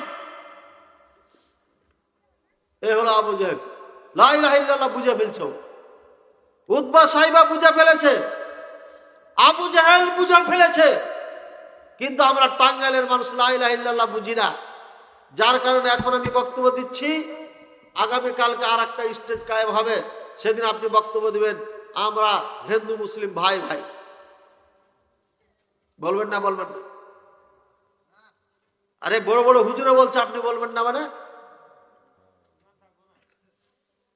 ভাই ভাই কে? আল মুসলিম আখুল মুসলিম কে বলেছেন? আল্লাহ বলেছেন। এটা রাসূলুল্লাহ সাল্লাল্লাহু আলাইহি ওয়াসাল্লাম বলেছেন। মুসলমান মুসলমানের ভাই, আল্লাহ বলেছেন ইন্নামাল মুমিনুনা ইখওয়া, মুমিন মুমিন ভাই ভাই। সুতরাং আল্লাহ বলছেন মুমিন মুমিন ভাই ভাই, রাসূলুল্লাহ সাল্লাল্লাহু আলাইহি ওয়াসাল্লাম বলছেন মুসলিম মুসলিম ভাই ভাই, আর আমাদের হুজুররা বলছে হিন্দু মুসলিম বৌদ্ধ খ্রিস্টান সব আমরা ভাই ভাই। নাউযুবিল্লাহ সুম্মা নাউযু। শুধু এতটুকু বলতে পারবেন, আদম আলাইহিস সালাম থেকে আমাদের জন্ম, সুতরাং আদম আলাইহিস সালাম পিতা হওয়ার ক্ষেত্রে আমরা ওই দিক দিয়ে আদম সন্তান হিসাবে আমরা ভাই ভাই। এভাবে যদি বলেন তাতে কোনো সমস্যাতে আমার হবে না, কিন্তু ডাইরেক্ট যদি বলেন হিন্দু খ্রিস্টান বৌদ্ধ মুসলিম আমরা সবাই ভাই ভাই, তাহলে পারে ইমান চলে যেতে পারে। ফতোয়াটা আমি দিচ্ছি না, তবে আপনার ঈমান থাকবে না। এই জন্যই আমি ফতোয়া দিচ্ছি না। এই জন্যই যে আপনি কিভাবে বলেছেন, কোন নিয়তে বলেছেন, আমি আপনার মনের থেকে, অন্তর ভিতর থেকে জানি না, যেহেতু তাই আমি আপনাকে ফতোয়া দিলাম না। তবে এই বাক্য বলা যাবে না, এটা হচ্ছে কাফেরদের বাক্য, এটা মুসলমানদের বাক্য নয়। এটা কোরআন সুন্নাহর থিওরিতে পড়ে না। সুতরাং এটা থিওরি তৈরি করা হয়েছে, এমন কথা বললে ঈমান থাকবে না। ভাইয়ের আমার, সমস্ত কাফেররা মানে আল্লাহ একজন আছে। ওই যে আপনি বললেন একত্ববাদ, এটা সবাই মানে। পৃথিবীতে যত কাফের আছে, একটা হিন্দুর উপর আপনি যদি জুলুম করেন, সে যদি অপারগ হয়, তাহলে পারে সে আপনাকে বলবে ওপরওয়ালা যদি সত্য হয়, তাহলে পারে তোমার বিচার হবেই, এ কথাও বলে চলে যাবে। এর মানে ও ওপরওয়ালাকে মানে। কিন্তু আমাদের দেশের হুজুররা আছে, কিছু বড় বড় হুজুর আছে, বলে আল্লাহ সব জায়গায় আছে, ওপরে আল্লাহকে ওরা মানে না। ওপরে আল্লাহকে মানে ওরা। আমি এক আলোচনায় বলেছিলাম, এই সূর্যটা, আমরা যে সূর্যটা সকালে দেখব, এই সূর্যটা দুনিয়ার থেকে 13 গুণ বড়। কত গুণ বড়? 13 লক্ষ গুণ বড়। আরে আমি তো ভুল বললাম, তাহলে 13 লক্ষ গুণ বড়। এর মানে এরকম আপনার 13টা, কমপক্ষে 13টা পৃথিবী ওই সূর্যের উপর মধ্যে রেখে দেওয়া যায়। এই সূর্যটা এত বড়, চিন্তা করেছেন। অথচ আমরা মনে হচ্ছে ফুটবল একটা, তাই না? ফুটবলও না, মনে হচ্ছে একটা ভাঙ্গা রুটি, একটা অংশ নাই, এরকম মনে হয় না? মনে মনে হয় কালো কালো কি হয়ে আছে। যা হোক, একটা ফুটবলের মধ্যে একটা ছোট্ট একটা জগৎকে আমরা দেখতেছি, ছোট্ট জগৎ। কিন্তু এই পৃথিবীর থেকে আপনার 13 লক্ষ গুণ বড়। বলেন সুবহানাল্লাহ। আর এই সূর্যের মতো আরো গ্রহ রয়েছে, তার আশপাশে কোটি কোটি কোটি অগণিত রয়েছে। এরপরে চাঁদ, এই চন্দ্রের আশেপাশে এমনই কোটি কোটি জগৎ রয়েছে। এক একটা আপনার নক্ষত্র, সূর্য চন্দ্র যদি এত বিশাল হয়, আল্লাহ পাক রব্বুল আলামিনের আরো কত জগৎ আছে আল্লাহ ভালো জানেন। আর এই পৃথিবীটা একটা ডিমের মতো। আর এই সমস্ত আসমান জমিন সব কিছু আল্লাহর কাছে একটা সরিষার দানার মতো। বলেন সুবহানাল্লাহ। এটা হাদিসের অনুবাদ করে দিল, বাসসামাওয়াতু সাবউ ওয়াল আরাদুনা সাবউ ফি কাফির রহমান কাখারদালাতিন ফি ইয়াদি আহাদিকুম। তোমাদের একজনের হাতে একটা সরিষার দানা রেখে দিলে, সরিষার দানা যেমন তোমার কাছে একদম নগণ্য ছোট্ট একটা জিনিস, আল্লাহ পাক রব্বুল আলামিনের নিকটে 7 আসমান 7 জমিন তেমনই একটা ছোট্ট জিনিস। বলেন সুবহানাল্লাহ। বুঝেছেন? তাহলে আপনি বলেন আল্লাহ সব জায়গায় বিরাজমান, ওই হুজুরের মাথার মধ্যে আছে মানে গোটা দুনিয়াতে সব জায়গাতে আছে এমন না। কোটি কোটি কত জগৎ আছে আল্লাহ ছাড়া কেউ জানে না। এত বিশাল শক্তির মালিক আল্লাহকে আমি মনে করি আল্লাহ এখানে আছে, টয়লেটে আছে, সব জায়গায় আছে। বলেন নাউজুবিল্লাহ। আর সহিহ মুসলিমের হাদিস, ইন্নাল্লাহা কাতাবা মাকাদিরাল খালাইক ক্বাবলা ইয়াখলুকাস সামাওয়াতি ওয়াল আরদা বি50 আলফ সানা ওয়া কানা আরশু আলাল মা। সহিহ মুসলিমের হাদিস। আল্লাহ পাক রব্বুল আলামিন 7 আসমান 7 জমিন সৃষ্টি করার 50,000 বছর আগে আমাদের ভাগ্য লিপিবদ্ধ করেছেন। বলেন সুবহানাল্লাহ। আজকে এ উত্তরাই পূর্ব পাড়া আহলে হাদিস জামে মসজিদে বক্তব্য দিব, এই কথাটা আসমান জমিন সৃষ্টির 50,000 বছর আগে লিপিবদ্ধ ছিল। যার কারণে এই 4 বছর পরে আবার এখানে আল্লাহ নিয়ে এসেছেন। মাঝখানে কয়েক বছর লেখা ছিল না, আপনি আমি চাইলেও হবে না। এই দিনে এই সময় এখানে বক্তব্য দিব, এটা আল্লাহর পক্ষে লেখা আছে, আল্লাহ লিখে রেখেছেন। কখন লিখেছেন? কার 50 বছর 1000 বছর আগে? কার? আমাদের? হ্যাঁ, শুনতে শুনতে একজন কয়েছে জানি না আমাদের, আর একজন বলছে আল্লাহ আলাম, আল্লাহ ভালো। আরে ভাই কেমনই তো মুসলিম, সহিহ মুসলিমে হাদিস বললাম, আসমান জমি সৃষ্টির 50,000 বছর পূর্বে আল্লাহ আমাদের তাকদীর লিখেছেন। বলেন সুবহানাল্লাহ। বুঝছেন? আমরা একটা পরামর্শ দিয়েছিলাম এক বক্তব্যতে, খুতবায় পরামর্শ দিয়েছিলাম। খুতবায় একটা পরামর্শ দিয়েছিলাম আমাদের দেশের প্রধান উপদেষ্টাকে। এই পরামর্শটা আপনার ক্যামেরাম্যানে একজনের ছবি লাগিয়ে দেয়, লাগিয়ে দিলে তোড়পাড় লেগে যায় পুরা বাংলাদেশে, কঠিন তোড়পাড় লাগাই। আমাদের উদ্দেশ্য হিংসা আর কাউকে ছোট করা নয়। ডক্টর মুসলিহউদ্দিন হাফিজাহুল্লাহ, ডক্টর মুজফফর বিন মহসিন হাফিজাহুল্লাহ, আমি এই তিনজন আলেমে মন্তব্য করেছিলাম। হয়তো এক একজনের ভাষা ভিন্ন ছিল। আমি উপদেষ্টাকে পরামর্শ দিয়েছিলাম যে আমাদের বড় বড় আহলে হাদিসের নেতা যারা আছেন তাদেরকে নিয়ে আপনি মিটিং করেন, এটাতে বেশি ভালো হবে। তাহলে আমরা বুঝবো আমাদের নেতার সাথে আপনার সম্পর্ক, আমাদের নেতা যেটা আদেশ করবে আমরা সবাই এক বাক্যে মেনে নিয়ে সে কাজ করব। এটা সহজ হবে না? সহজ হবে। এই পরামর্শ দেওয়ার কারণে যার গায়ে এটা পড়ে গেছে তাদের ভক্তরা এত যে খারাপ আমি কখনো কল্পনাই করতে পারি না। তাদের মুখে যা এসেছে তাই বলে আমাদের তিনজনকে গালি দিয়েছে। এত এরা নির্বোধ, এরা এত অন্ধবিশ্বাসী আমার আহলে হাদিস সমাজে আছে, আমি এটা কখনো ভাবতে পারিনি, কল্পনা করতে পারি। একটা ভালো জিনিসকে তারা ডাইভার্ট করে অন্যদিকে নিয়ে যে একজনের পক্ষে তারা গীত গেয়ে যাচ্ছে অন্ধর মতো। আর ফ্যাক আইডির অভাব নাই, সুবহানাল্লাহ। এক একজনে 20-30 টাকার আইডি চালায় মনে হয়। মানে আমাকে সাপোর্ট করার জন্য আমি মনে করেন যে 20টা-30টা আইডি চালাচ্ছি। আমার বিপক্ষে কেউ বললি কমেন্ট শুরু করে দিই, একবারে ধুয়ে ফেলে দিই। নাউযুবিল্লাহ সুম্মা নাউযুবিল্লাহ।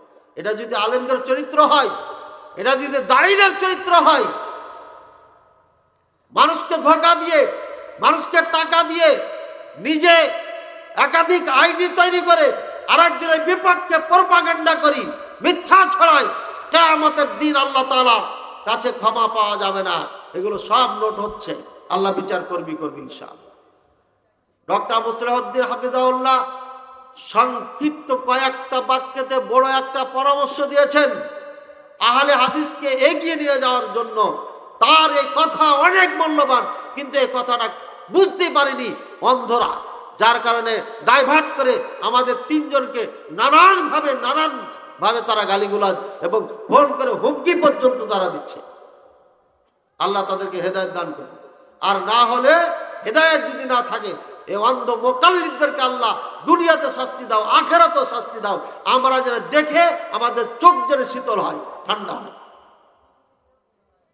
আমিন বলেন, বলবেন না? জোরে আমিন বলবেন না? এরা তো ক্ষতিকর সমাজের জন্য। এরা আলেমদের বিপক্ষে লেগে আলেমদেরকে গালিগালাজ করে। ওরাই ইসলাম সম্পর্কে আমাদের থেকে বেশি জানে, আমরা কিছু বুঝি না।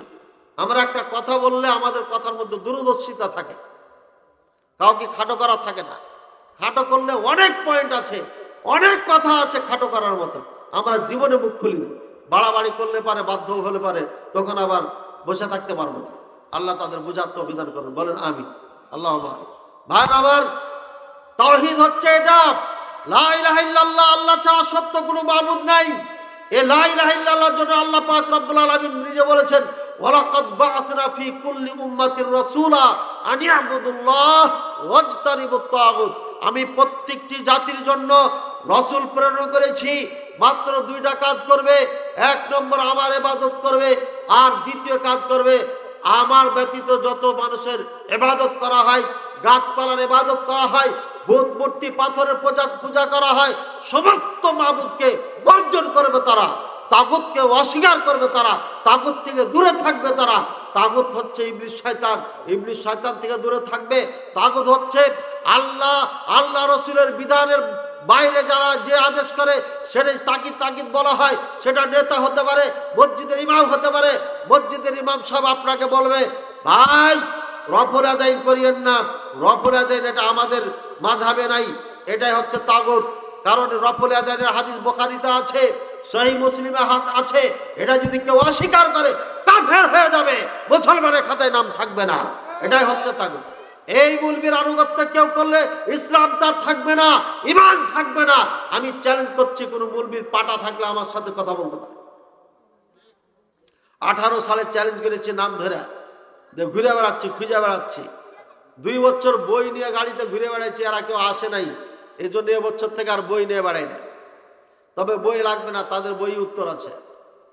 কারণ আমি হচ্ছে কওমি মাদ্রাসার ছাত্র, দেওবন্দের ছাত্র। এগুলো আমার জানা আছে, কোন অধ্যায় কোন পৃষ্ঠায় কোথায় এগুলো আছে। এই জন্য আর বই লাগবে না। কি বললাম? রফুল আদাইয়ের হাদিস যদি কেউ অস্বীকার করে, মুসলমান থাকবে না। ঠাট্টা না এটা। কেউ যদি পায়ে পা মিলাতে হবে, কাঁধে কাঁধ লাগাইতে হবে, এই হাদিসকে অস্বীকার করে, মুসলমান থাকবে না। বুঝেছেন কথা? কেউ যদি আমিনের হাদিসকে অস্বীকার করে, মুসলমান থাকবে না, কাফের হয়ে যাবে। এগুলো বিশুদ্ধ হাদিস, এত বিশুদ্ধ হাদিস। কেউ যদি এ কথা বলে যে এখন রাত নয় হুজুর, এখন দিন হয়ে গেছে, আপনি এটা বিশ্বাস করে নেন, আপনার ঈমান যাবে না। কিন্তু এই হাদিসকে অস্বীকার করলে ঈমান চলে যাবে, ঈমান থাকবে না। এত ভয়ঙ্কর, এত বিশুদ্ধ হাদিস, যে হাদিসটা পৃথিবীর কোন আলেম দ্বিমত করে নাই, আমাদের দেশের মূর্খ মৌলবীরা দ্বিমত করেছে। আর এই সামান্য ঠুনকো বিষয়গুলোকে নিয়ে আজকে আমরা আহলে হাদিস হানাফি এক জায়গায় বসতে পারি না। আমরা এক হতে পারি না, আমরা এক হতে পারছি না। এগুলো কোনো সাবজেক্টই না ইসলামের। তারপরে এগুলোকে নিয়ে আমরা এমন হাই হুলাস করে ফেলেছি যে এগুলো ছাড়া মনে হয় নামাজি হয় না, এগুলো ছাড়া মনে হয় মুসলমান থাকে না। আপনি ওপরে বাঁধেন, নিচে বাঁধেন, আরো নিচে বাঁধেন, ছেড়ে দেন, সমস্যা নেই। আপনি আমি জোরে বলেন না, সমস্যা নাই। আপনি রফল আদেন করিয়েন না, সমস্যা নাই। আপনার আমার মাঝে যেটা সমস্যা, আপনি এই বিশুদ্ধ হাদিসকে অস্বীকার করছেন। অস্বীকার করছেন, এই জন্য আপনার ঈমান থাকবে না। আপনি করিয়েন না, এটা আলাদা কথা। আমার এই গ্রামে এটা চলে না, আমি করব না, করলাম না। কিন্তু হাদিসকে বিশ্বাস করি, এই হাদিসকে মানি, সমাজের কারণে আমি করছি না, তাহলে আপনার ঈমান যাবে না। কিন্তু আপনি এটাকে অস্বীকার করে বলবেন এটা নাই, এটা রহিত হয়ে গেছে, আপনি মুসলমান থাকবেন না। আপনি অস্বীকার করছেন হাদিসকে। ভাইরা আমার, বুঝেছেন কথা না বুঝেন নাই? বিশ্বাস, যে যেভাবে বিশ্বাস রাখবেন, ওই বিশ্বাসটাকে আকীদা বলা হয়। আপনাকে বিশ্বাস রাখতে হবে পৃথিবীতে কোরআনের পরে বিশুদ্ধ কিতাব বুখারী মুসলিম। এই বুখারী মুসলিমে যত হাদিস আছে সবগুলোকে মানতে হবে। একটা অস্বীকার করলে আপনি মুসলমান থাকবেন না, কাফের হয়ে যাবেন। এই সূত্রটা নিয়ে যান। বুঝেছেন তো কথা? বুঝেছেন না বুঝেন নাই? আমরা বুখারী দেওবন্দ পর্যন্ত পড়েছি, কিছু বুঝিই নাই। যদি সৌদি আরবে না যেতাম, মদিনা বিশ্ববিদ্যালয়ে না পড়তাম, বুখারী যে কি জিনিস সেটাই বুঝতাম না। বুঝতাম বুখারী একটা বরকতময় কিতাব, এটা পড়লে বরকত হবে, খতমে বুখারী দিলে পারে বরকতের ঠাড়াতে আমরা বড় মুলবি হয়ে যাবো, খালি এতটুকু বুঝতাম। এই বুখারীর উপরে যে আমল করতে হবে, এটাই যে ইসলাম, এটাই যে ধর্ম, এটাই মানতে যাবি বাধ্য, এই কথাটাই আগে মাথায় ছিল না। বুঝেছেন কথা? মদিনাতে যাওয়ার পরে দেখলাম এটা কি মানতে হবে, এটা না মেনে কেউ মুসলমান হতে পারবে না, ও মুসলমানই হতে পারবে না। আল্লাহ আমাদের বুঝার তৌফিক দান করেন। তাওহীদ, আল্লাহ ছাড়া কোনো মাবুদ নাই। এর মানে কার ইবাদত করতে হবে? কার? আল্লাহর ইবাদত করতে হবে। ইবাদত কাকে বলা হয়? কুল্লু ইসমিন জামিউন মা ইউহিব্বুহুল্লাহু ওয়া ইয়ারদাহু মিনাল আকওয়ালি ওয়াল আফআলি আয-যাহিরাতি ওয়াল বাতিনা। এটা ইবাদতের সংজ্ঞা। আমি ঝিনাইদহ মনে হয় সম্ভবত ঝিনাইদহাতে আমি ওয়াজ করছি, তখন তো আমাকে অত কেউ চিনত না, মুনাজারা বাহাস করিনি তখন বাংলাদেশে এসে। ডক্টর আহমদুল্লাহ তিরিসালি হাফিজাহুল্লাহ ছিলেন, আমার পরে উনি উঠবেন প্রধান বক্তা। আমি ওয়াজ করছি আর মুফতি সাহেব এখানে বসা, ডান দিকে বসা। উনি বললেন যে আপনি যে সংজ্ঞাটা বললেন এটা হাদিসে কোথায় পেলেন? সংজ্ঞাটা আমি তো বলেছি এটা হাদিসে কোথাও নাই, কিন্তু কোরআনে নাই, হাদিসে আপনি হাদিসে পেলেন কোথায়? আমি বললাম এই মুফতি সাহেবকে বসাইছে কেটা এখানে? না, বললাম আপনি কেটা? তোর আর একজন বলছে মুফতি উমুক, মানে মুফতি সাহেব। আমি যাকে বসাইছে কেটা? এই তো কোরআন হাদিস কিচ্ছু বুঝে না। চুপচাপ বসে থাকেন, বক্তব্য শেষ হবে, কোরআন হাদিসে কোথায় আছে সংজ্ঞাটা আপনি পেয়ে যাবেন। না পাইলে প্রশ্ন করবেন, একদম চুপ সাইলেন্ট বসে থাকেন। বুঝছেন? বেটা ভেটু দেওয়ার জায়গা পাও না, মানুষ বিষয় ভেটু দেবে। আলোচনা শেষ করলাম, কথা বলতে পারলাম না। ডক্টর আহমদুল্লাহ 30 সালের সময় ঝগড়া লাগাই দিয়েছে। বুঝছেন?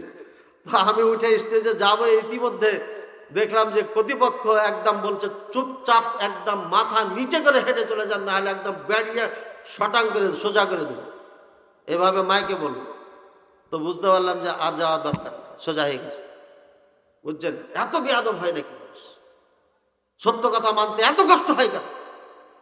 প্রত্যেকটি কথা, এবার দেখেন, প্রত্যেকটি কথা, প্রত্যেকটি কথা, প্রত্যেকটি কাজ, যে কথা যে কাজকে আল্লাহ ভালোবাসেন, পছন্দ করে, সেটাই হচ্ছে ইবাদত। কি বললাম? প্রত্যেকটি কথা। এই যুবক ভালো করে শোনো, তোমাদের জন্য আওয়াজ। তোমরা গুমরাহ হলে পারে সমাজ গুমরাহ হয়ে যাবে। এই মুরব্বীরা কখন চলে যাবে, এর দায়িত্ব তোমাদেরকে বহন করতে হবে, এখন থেকেই করতে হবে। তোমরা ইতিহাস জানো না? 14 বছরের যুবক অথবা 15 বছরের যুবক যুদ্ধের কাতারে দাঁড়াইছে, রাসূলুল্লাহ সাল্লাল্লাহু আলাইহি ওয়াসাল্লাম মাফ করতেছে, মিলিটারি নিবে। বয়স কত? 15 বছর। বালেগ হয়েছে না, মুচো পাড়ায় নাই, বগলও বের হয় নাই, দাড়িও বের হয় না, এর মানে বালেগ হয় নাই। যাও, মিলিটারি কাতারে চলবে না। 1 বছর পরের বছর যুদ্ধের জন্য লাইনে দাঁড়াইছে, দেখছে মুচো বের হয়েছে, দাড়িও বেড়েছে, পাস হয়ে গেছে। এইছেন, তোমাকে বলছি, তুমি দায়িত্ব নিবা। 16 বছর পরে এই সমাজের দায়িত্ব তোমাকে নিতে হবে। এই সাহাবায়ে কেরামদের আমরা উত্তরসূরি। এদিক ওদিক তাকালে হবে না, হিরসা খাওয়ার ধান্দায় থাকলে হবে না, তাবারকে ধান্দায় থাকলে হবে না। দিন শিখতে হবে এবং এই দিনের দায়িত্ব তোমাদেরকে নিতে হবে। এটা যুবকদের দায়িত্ব। বুঝেছেন কথা? কি বললাম?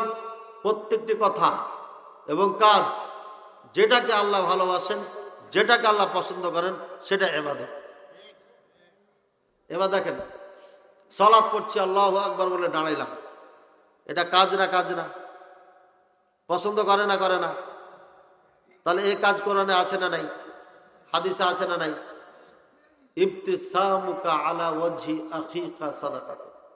তোমার ভাইয়ের সাথে দেখা হলো, হাসি দিয়ে দিলে, এটা ভাই, আরে কি ইসলাম, কত মজার ইসলাম, সুবহানাল্লাহ।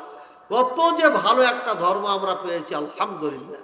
একটা মানুষের সঙ্গে দেখা হলো, হাসি দিয়ে দিলাম। ভাইয়ের সাথে দেখা হলো, হাসি আসে না? খুশিতে হাসি দিয়েছি, এই হাসি দিয়েছি তো সাদকা নেকি পেয়ে গেলাম, বলে সুবহানাল্লাহ। এই যে হাসি হাসি হাসি হাসিটা, হাসিটা, আল্লাহু আকবার। একটা সুন্দর কথা বললে সাদকা, তো কি ইবাদত না? এটা এটাই ইবাদত। প্রত্যেক কথা এবং কাজ, যেটা আল্লাহ পছন্দ করে, যেটাই ভালোবাসে, সেটাই ইবাদত। এবার আপনি বাড়ি গেলেন, হুজুর কইছে রফুল আদিনের হাদিস না মানলে কাফের। এবার টানছেন, টানে না? অনেক বক্তা দেখায় টেনে টেনে। এই যে টানছেন আপনি, এই টানাটানি নাকি আল্লাহ পছন্দ করে, ভালোবাসে? কে ভালোবাসে? তাহলে শয়তান ইবাদত। এটা না হলে এটা হবে, হয় আল্লাহর ইবাদত হবে, আর নাহলে কার হবে? শয়তানের ইবাদত হবে। হাইয়া আলাস সালাহ, সালাতের দিকে আসো। আপনি এইদিকে মারলেন দৌড়, ভাবির সাথে কথা বলছেন আপনি, কিন্তু আপনি এখানে আসতে পারলেন না। হায়রে কপাল পোড়া মুসলমান, এত নির্বোধ আপনি। এখনই শ্বাসটা যদি চলে যায়, এই দুনিয়ার সব শেষে। কত সময় আপনাকে দিয়েছে, কিন্তু এই সময়টা আপনি আল্লাহর ঘরে 10টা মিনিট দিবেন, এটা পাচ্ছেন না। ইন্ডিয়ার এক বক্তা বলেছিলেন, মুসলমানো, आज तुम मस्जिद में नहीं जा रहे हो, अल्लाह को सिजदा नहीं कर रहे हो, एक दिन ऐसा आएगा कि तुम मस्जिद नहीं पाओगे, मस्जिद तुम्हें नहीं मिलेगा, सिजदा करने की जगह तुम्हें नहीं मिलेगी। उस दिन अजान नहीं पुकारने वाला होगा, उस दिन कोई इमाम तुमको बुलाने वाला नहीं होगा। এমন একদিন আসবে, তুমি শুনো, হে মুসলমান, তোমরা আজকে সিজদা করো না আল্লাহকে, মসজিদে আসো না, এমন একদিন হবে এই মসজিদ থাকবে না, সিজদা করার জায়গা পাবে না, মুয়াজ্জিন তোমাদেরকে 5 টাইম ডাকবে না, ইমাম সাহেব তোমাদেরকে আর ডাকবে না, ভাই মসজিদে আসে। আজ ইন্দিরা ভারতে তাই হয়েছে না ভাই? ঐতিহ্যবাহী মসজিদ, শত শত বছরের পুরানা মসজিদ, ইতিহাস জাগ্রত করা মসজিদ, ওই মসজিদকে তারা ভেঙে ফেলছে। তারা বুঝাইতে চায় যে ইন্ডিয়াতে কোনো মুসলমান ছিল না আগে, এটা নতুন মুসলমান হয়েছে, এদেরকে জোর করে হিন্দু বানাবো। अरे पागल कहेगा, बेवकूफ कहेगा, जबरदस्ती मुसलमान को हिंदू बनाओगे? कोई मुसलमान हिंदू बन गया तारीख में नहीं है, लेकिन लाखों हिंदू इस्लाम कबूल किया ये तारीख में है। खोल के देखो, आंखें खोलो, पर्दा उठाओ तो तुम्हारा अंधेरापन चला जाएगा, तुम्हारे सामने रोशनी आ जाएगा। देखोगे कि इस्लाम ऐसा धर्म है, मजहब है, दीन है, कोई मिटाने वाला नहीं है। जो मिटाने को चाहा उसको अल्लाह ताला ने मिटा दिया। तारीख नमरूद को खोल कर देखो, नमरूद का अल्लाह हलाक कर दिया। तारीख फिरौन को खोल कर देखो, फिरौन का अल्लाह ताला हलाक कर दिया। दुनिया के सबसे गद्दारों को, सारे गद्दारों की तारीख खोल के देखो, सबका अल्लाह ताला ने हलाक कर दिया, बर्बाद कर दिया। अबू जहल उत्बा शैबा को भी बर्बाद कर दिया, हलाक कर दिया। अंग्रेजी को भी यहाँ से भगा दिया। अब तुम गोमूत्र पीने वाले को नहीं छोड़ेंगे, तुमको भी पकेंगे हमारे हाथ से, या तो अल्लाह खुद पकेंगे तुमको इंशाअल्लाह। बोलो मत, ये हिंदुस्तान की हर जमीन, हर मिट्टी हमारा है, यहाँ की हर जमीन का टुकड़ा हमारा है, एक दिन हम लेके ही रहेंगे इंशाअल्लाह। इंडियार जाওয়া হলো না, ইন্ডিয়ার ভাইয়েরা কয়েক বছর থেকে ডাকছে, 40 নিবে না 50 নিবে, একবার শাইখকে আয়না দাও।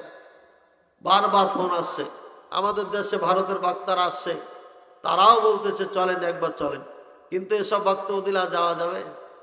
হ্যাঁ, 40,000 নিবেন না 50,000 নিবেন? গেছিলাম করোনা আগে 2 বছর গেছি, ঠিক আছে? এত ভালোবাসা আসে এমন মানুষ, 210-12 কিলোমিটার থেকে 15 মিনিট সময় দিব তাও চলে আসে দেখা করতে, মাইক্রো নিয়ে চলে আসছে। নিয়ামতের কদর আপনারা বুঝেন নাই, আলেম ওলামা হারিয়ে যাবে তখন বুঝবেন, কেউ আপনাদেরকে ভালো পথ দেখাবার থাকবে না। সবাই এলোমেলো, সবাই বলবে ন্যাংটা হয়ে চলো, সবাই বলবে বউকে না তোমার ঘরে, বউকে বাইরে বের করো না, তুমি একাই নিয়ে ঘুরবে কেন, আমিও নিয়ে ঘুরি। বউ বের করা মানে তো এটাই বুঝাই না, নারী অধিকার, নারী অধিকার নিয়ে চিৎকার করে যারা, এই বুড়া গেলা একটার বেশি বিয়ে করতে পারে না, তারপরে দেশের টাকা চুরি করে বউ বানিয়েছে, পড়েছে সব ইউরোপ আমেরিকায়। ইউরোপ আমেরিকা পড়েছে না পড়ে নাই? ওদের বউ তো থাকে ইউরোপ আমেরিকায়, আর ও এখানে চোর বসে আছে চুরি করার জন্য, ওই একা একা থাকতে পারবে নাকি? এই জন্য কইছে সমান অধিকার। তুমি যেমন যখন তখন বের হতে পারো, তোমার স্ত্রীও বের হতে পারবে, তোমার মেয়েও বের হতে পারবে, বের না হতে পারলে তো আবার পাইবে না। যতগুলো মানুষ বলে নারী অধিকার নিয়ে চিৎকার করে, এরা সবাই লুচ্চা এবং বাটপার, সবাই লুচ্চা বাটপার, এদের ধর্মকর্ম নাই, এরা ইসলাম ধর্ম কিচ্ছু বুঝে না। পৃথিবীর সমস্ত কাফের নেতা যারা আছে ধর্ম বুঝে, আমেরিকার প্রত্যেকটি নেতা ধর্ম বুঝে, ইসরায়েলের ইহুদি এই নেতানিয়াহু এই শয়তান ইবলিসটাও ধর্ম বুঝে, এটা ধর্ম লড়াই করছে। কিন্তু আমাদের মুসলমান নেতারা ধর্ম বুঝে না, মুসলিম ইসলাম বুঝে না। ভাইয়েরা আমার, মনে রাখেন, ইন্ডিয়া আমাদের দোস্ত নাই, তারা স্পষ্ট করে দিয়েছে আমাদের দুশ্মন তারা, যার কারণে তারা আমাদেরকে নিয়ে পায়তারা শুরু করেছে। এই জন্য সাবধান হতে হবে। কি যেন বলছিলাম ভাই, কি বলছিলাম? কোথার থেকে লাইন কাটা গেল কাউরে মনে নাই? জি,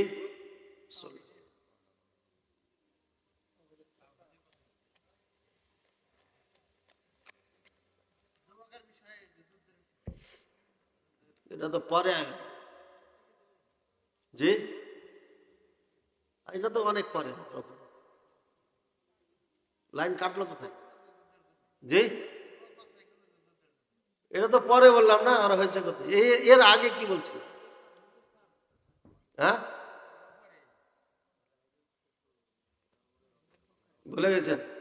বলছিলাম আপনারা বললে আমি বলিনি, বুঝলেন? আপনার তো বাড়ি যাওয়ার টাইম হয়ে গেছে না, তো বাড়ি যা ঘুমাবেন, আর আমাকে গাড়িতে উঠে যেতে হবে, হয়তো ফজরের আগে আগে পৌঁছবো, আর আপনারা এখনই ঘুমাবেন, ফজর নামাজ ছাড়বেন না।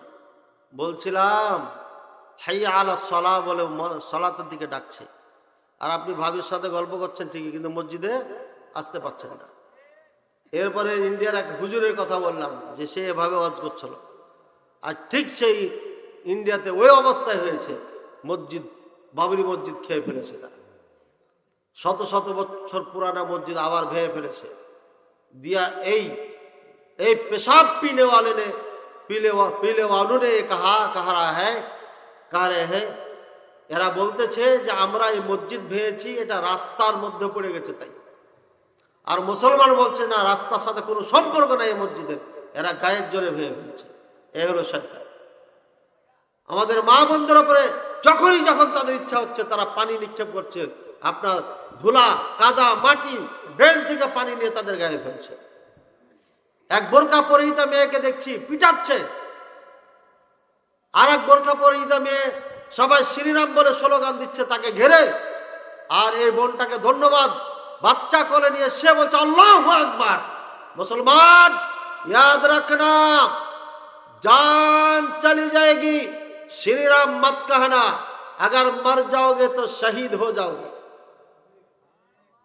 जब हिंदू ने पकड़ लिया तुमको और श्री राम कहने पर मजबूर करना चाहेगा, तब तुम तकबीर कहना, अल्लाहु अकबर कहना, इंशाअल्लाह अज़ीज़ तुमको अल्लाह हिफाजत करेगा, अल्लाह तुमको बचा लेगा, या तो तुमको शहीद का दर्जा देगा, जन्नत में तुमको दर्जा ऐसा मिलेगा कि फिर तुम सोबार आना चाहोगे दुनिया में।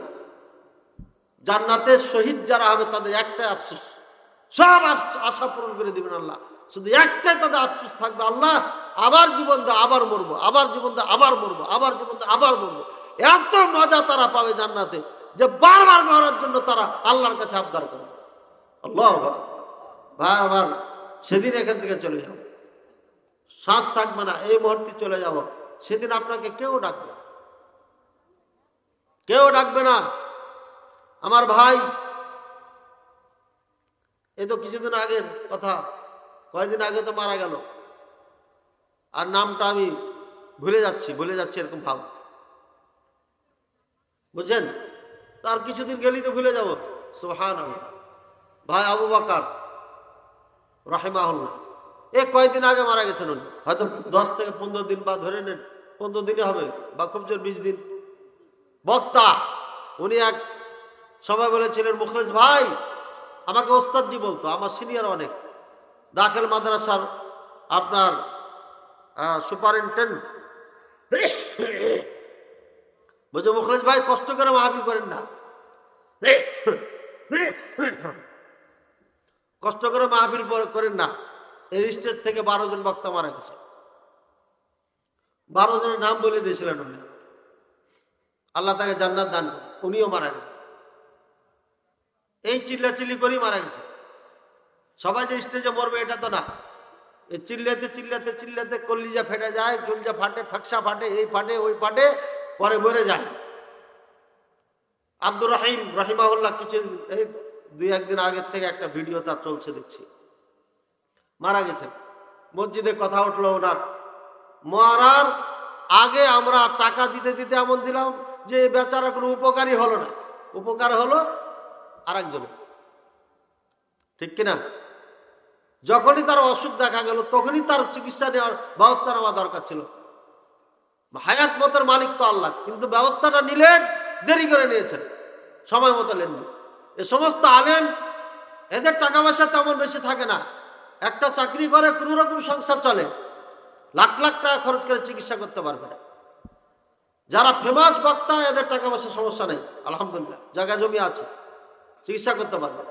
কিন্তু যারা খুব কম কম চলে, তাদের জন্য মনে রাখতে হবে, ভালো আলেম হলে কদর করবেন, চিকিৎসার দায়িত্ব নিয়ে তাদের পরিবারকে দেখেন, খেয়াল রাখেন। আল্লাহ তাআলা বুঝার তৌফিক দান করুন। ভাইয়ের আমার, হাইয়া আলা সালাহ, তাওহীদের সব থেকে বড় নিদর্শন হচ্ছে সালাহ। সিজদায় চলে গেলেন তাওহীদ। এই সিজদা আর কাউরির জন্য করা যাবে, কাকে করতে হবে? আল্লাহকে করতে হবে। রুকুতে যাচ্ছেন, এটা তাওহীদ। একমাত্র মাথা নত হবে কার সামনে? আল্লাহর সামনে। রব্বুল আদাইন করা, এটা হচ্ছে সম্মান প্রদর্শন করা। ভালো করে শুনে নেন, সালাতের সৌন্দর্য, 4টি উপকার এখানে রাখা হয়েছে। এটা আল্লাহকে সম্মান প্রদর্শন করা হয়। মিলিটারিরা যখন গেটে গার্ড যারা থাকে, মিলিটারি প্রধান যখন চলে আসে বা কোনো একটা গাড়ি যায় ভিআইপি, মিলিটারিরা তো এইভাবে সালাম দেয়, দেয় কি দেয় না? প্রধানমন্ত্রীকে যখন স্যালুট দেয় তারা কিভাবে দেয়? আসসালামু আলাইকুম, এভাবে বলে। কিভাবে বলে? এটা তার সম্মান। আর যদি মৌলভী সাহেব আমার মতো করে আসসালামু আলাইকুম দেয়, সাথে সাথে চাকরি নোট হবে। এটা ওখানে সম্মান, ওখানে সম্মানের স্টাইল এটা। আর আমি আপনাকে সালাম দিব, সভাপতি সাহেবকে সালাম দেবো আসসালামু আলাইকুম। আমি যদি এখানে আসে এখান থেকে উঠে আসসালামু আলাইকুম, সভাপতি খুশি হবেন? হ্যাঁ, খুশি হবে না। এক এক জায়গার একটা সিস্টেম আছে। মা সালাতে রফুল আদান করা, এটা হচ্ছে আল্লাহর বড়ত্ব বর্ণনা করা, আল্লাহর বড়ত্বের দিকে ইশারা করা। এক কথা, হে আল্লাহ তোমারই ইবাদত করছি, আল্লাহু আকবার, তুমি সব থেকে বড়। মুখ দিয়ে বলছি, হাত দিয়ে বলছি, লা ইলাহা ইল্লাল্লাহ বলি না আমরা হাত উঠাই না। রাসূলুল্লাহ সাল্লাল্লাহু আলাইহি ওয়াসাল্লাম যখনই আল্লাহ এই শব্দটা আসতো কোনো কথায়, তখনই হাত উঠে এভাবে শাহাদা আঙ্গুল দিয়ে ইশারা করতেন, অর্থাৎ হে আল্লাহ, মানে আল্লাহ তুমি তো উপরে আছো।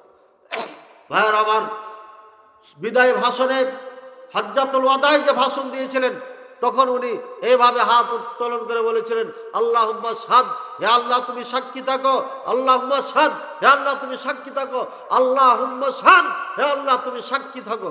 কোন দিকে দেখাছিলেন? আকাশের দিকে। যখন মারা যান, ঠিক শ্বাস চলে যাবে এর আগ মুহূর্তে বলেছিলেন, আসসালাহ আসসালাহ ওয়া মা মালাকাত আইমানুহুম। এই দুটা নসিহত করে, হে আমার উম্মতরা, সালাত সালাত সালাত সালাত তোমরা ছাড়বে না।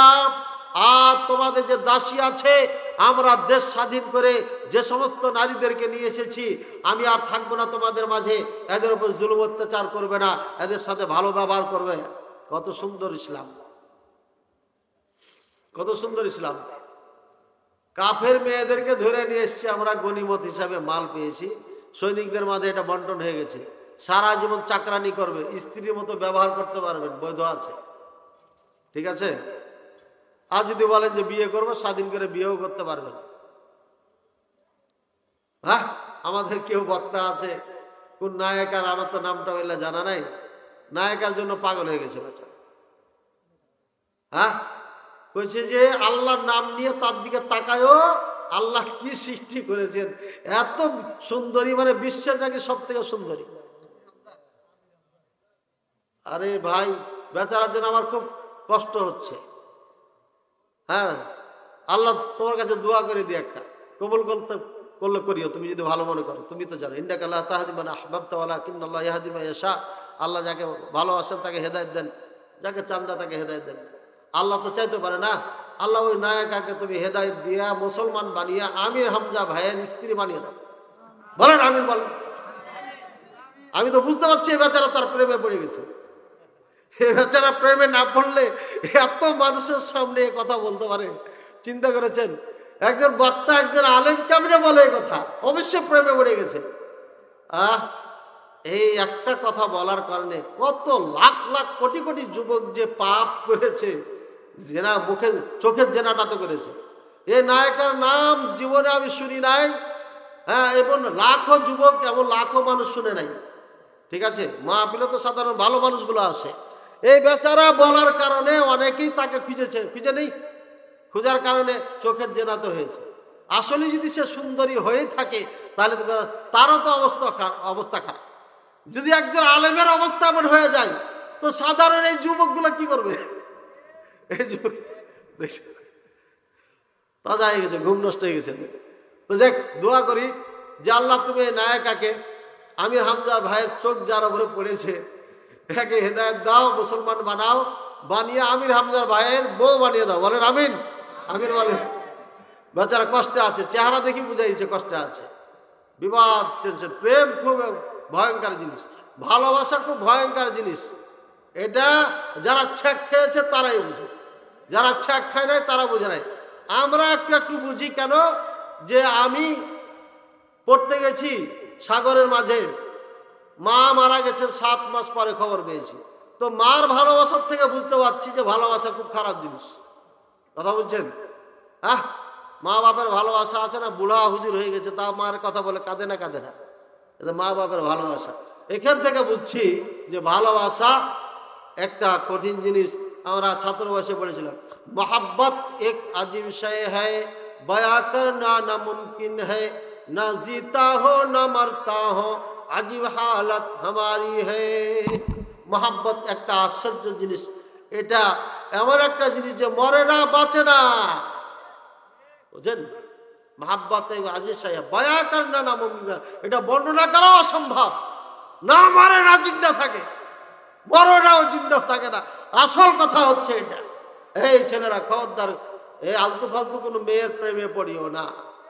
মেয়েরাকে বলছি, শোনো, সাবধান, খবরদার কোনো ছেলের পিছে পড়িও না, জীবন নষ্ট করিও। তুমি ভালো থাকো, ভালো ছেলে নিশ্চয় তোমাকে মিলিয়ে দিবি আল্লাহ, ইনশাআল্লাহ। এটা আল্লাহর ওয়াদা।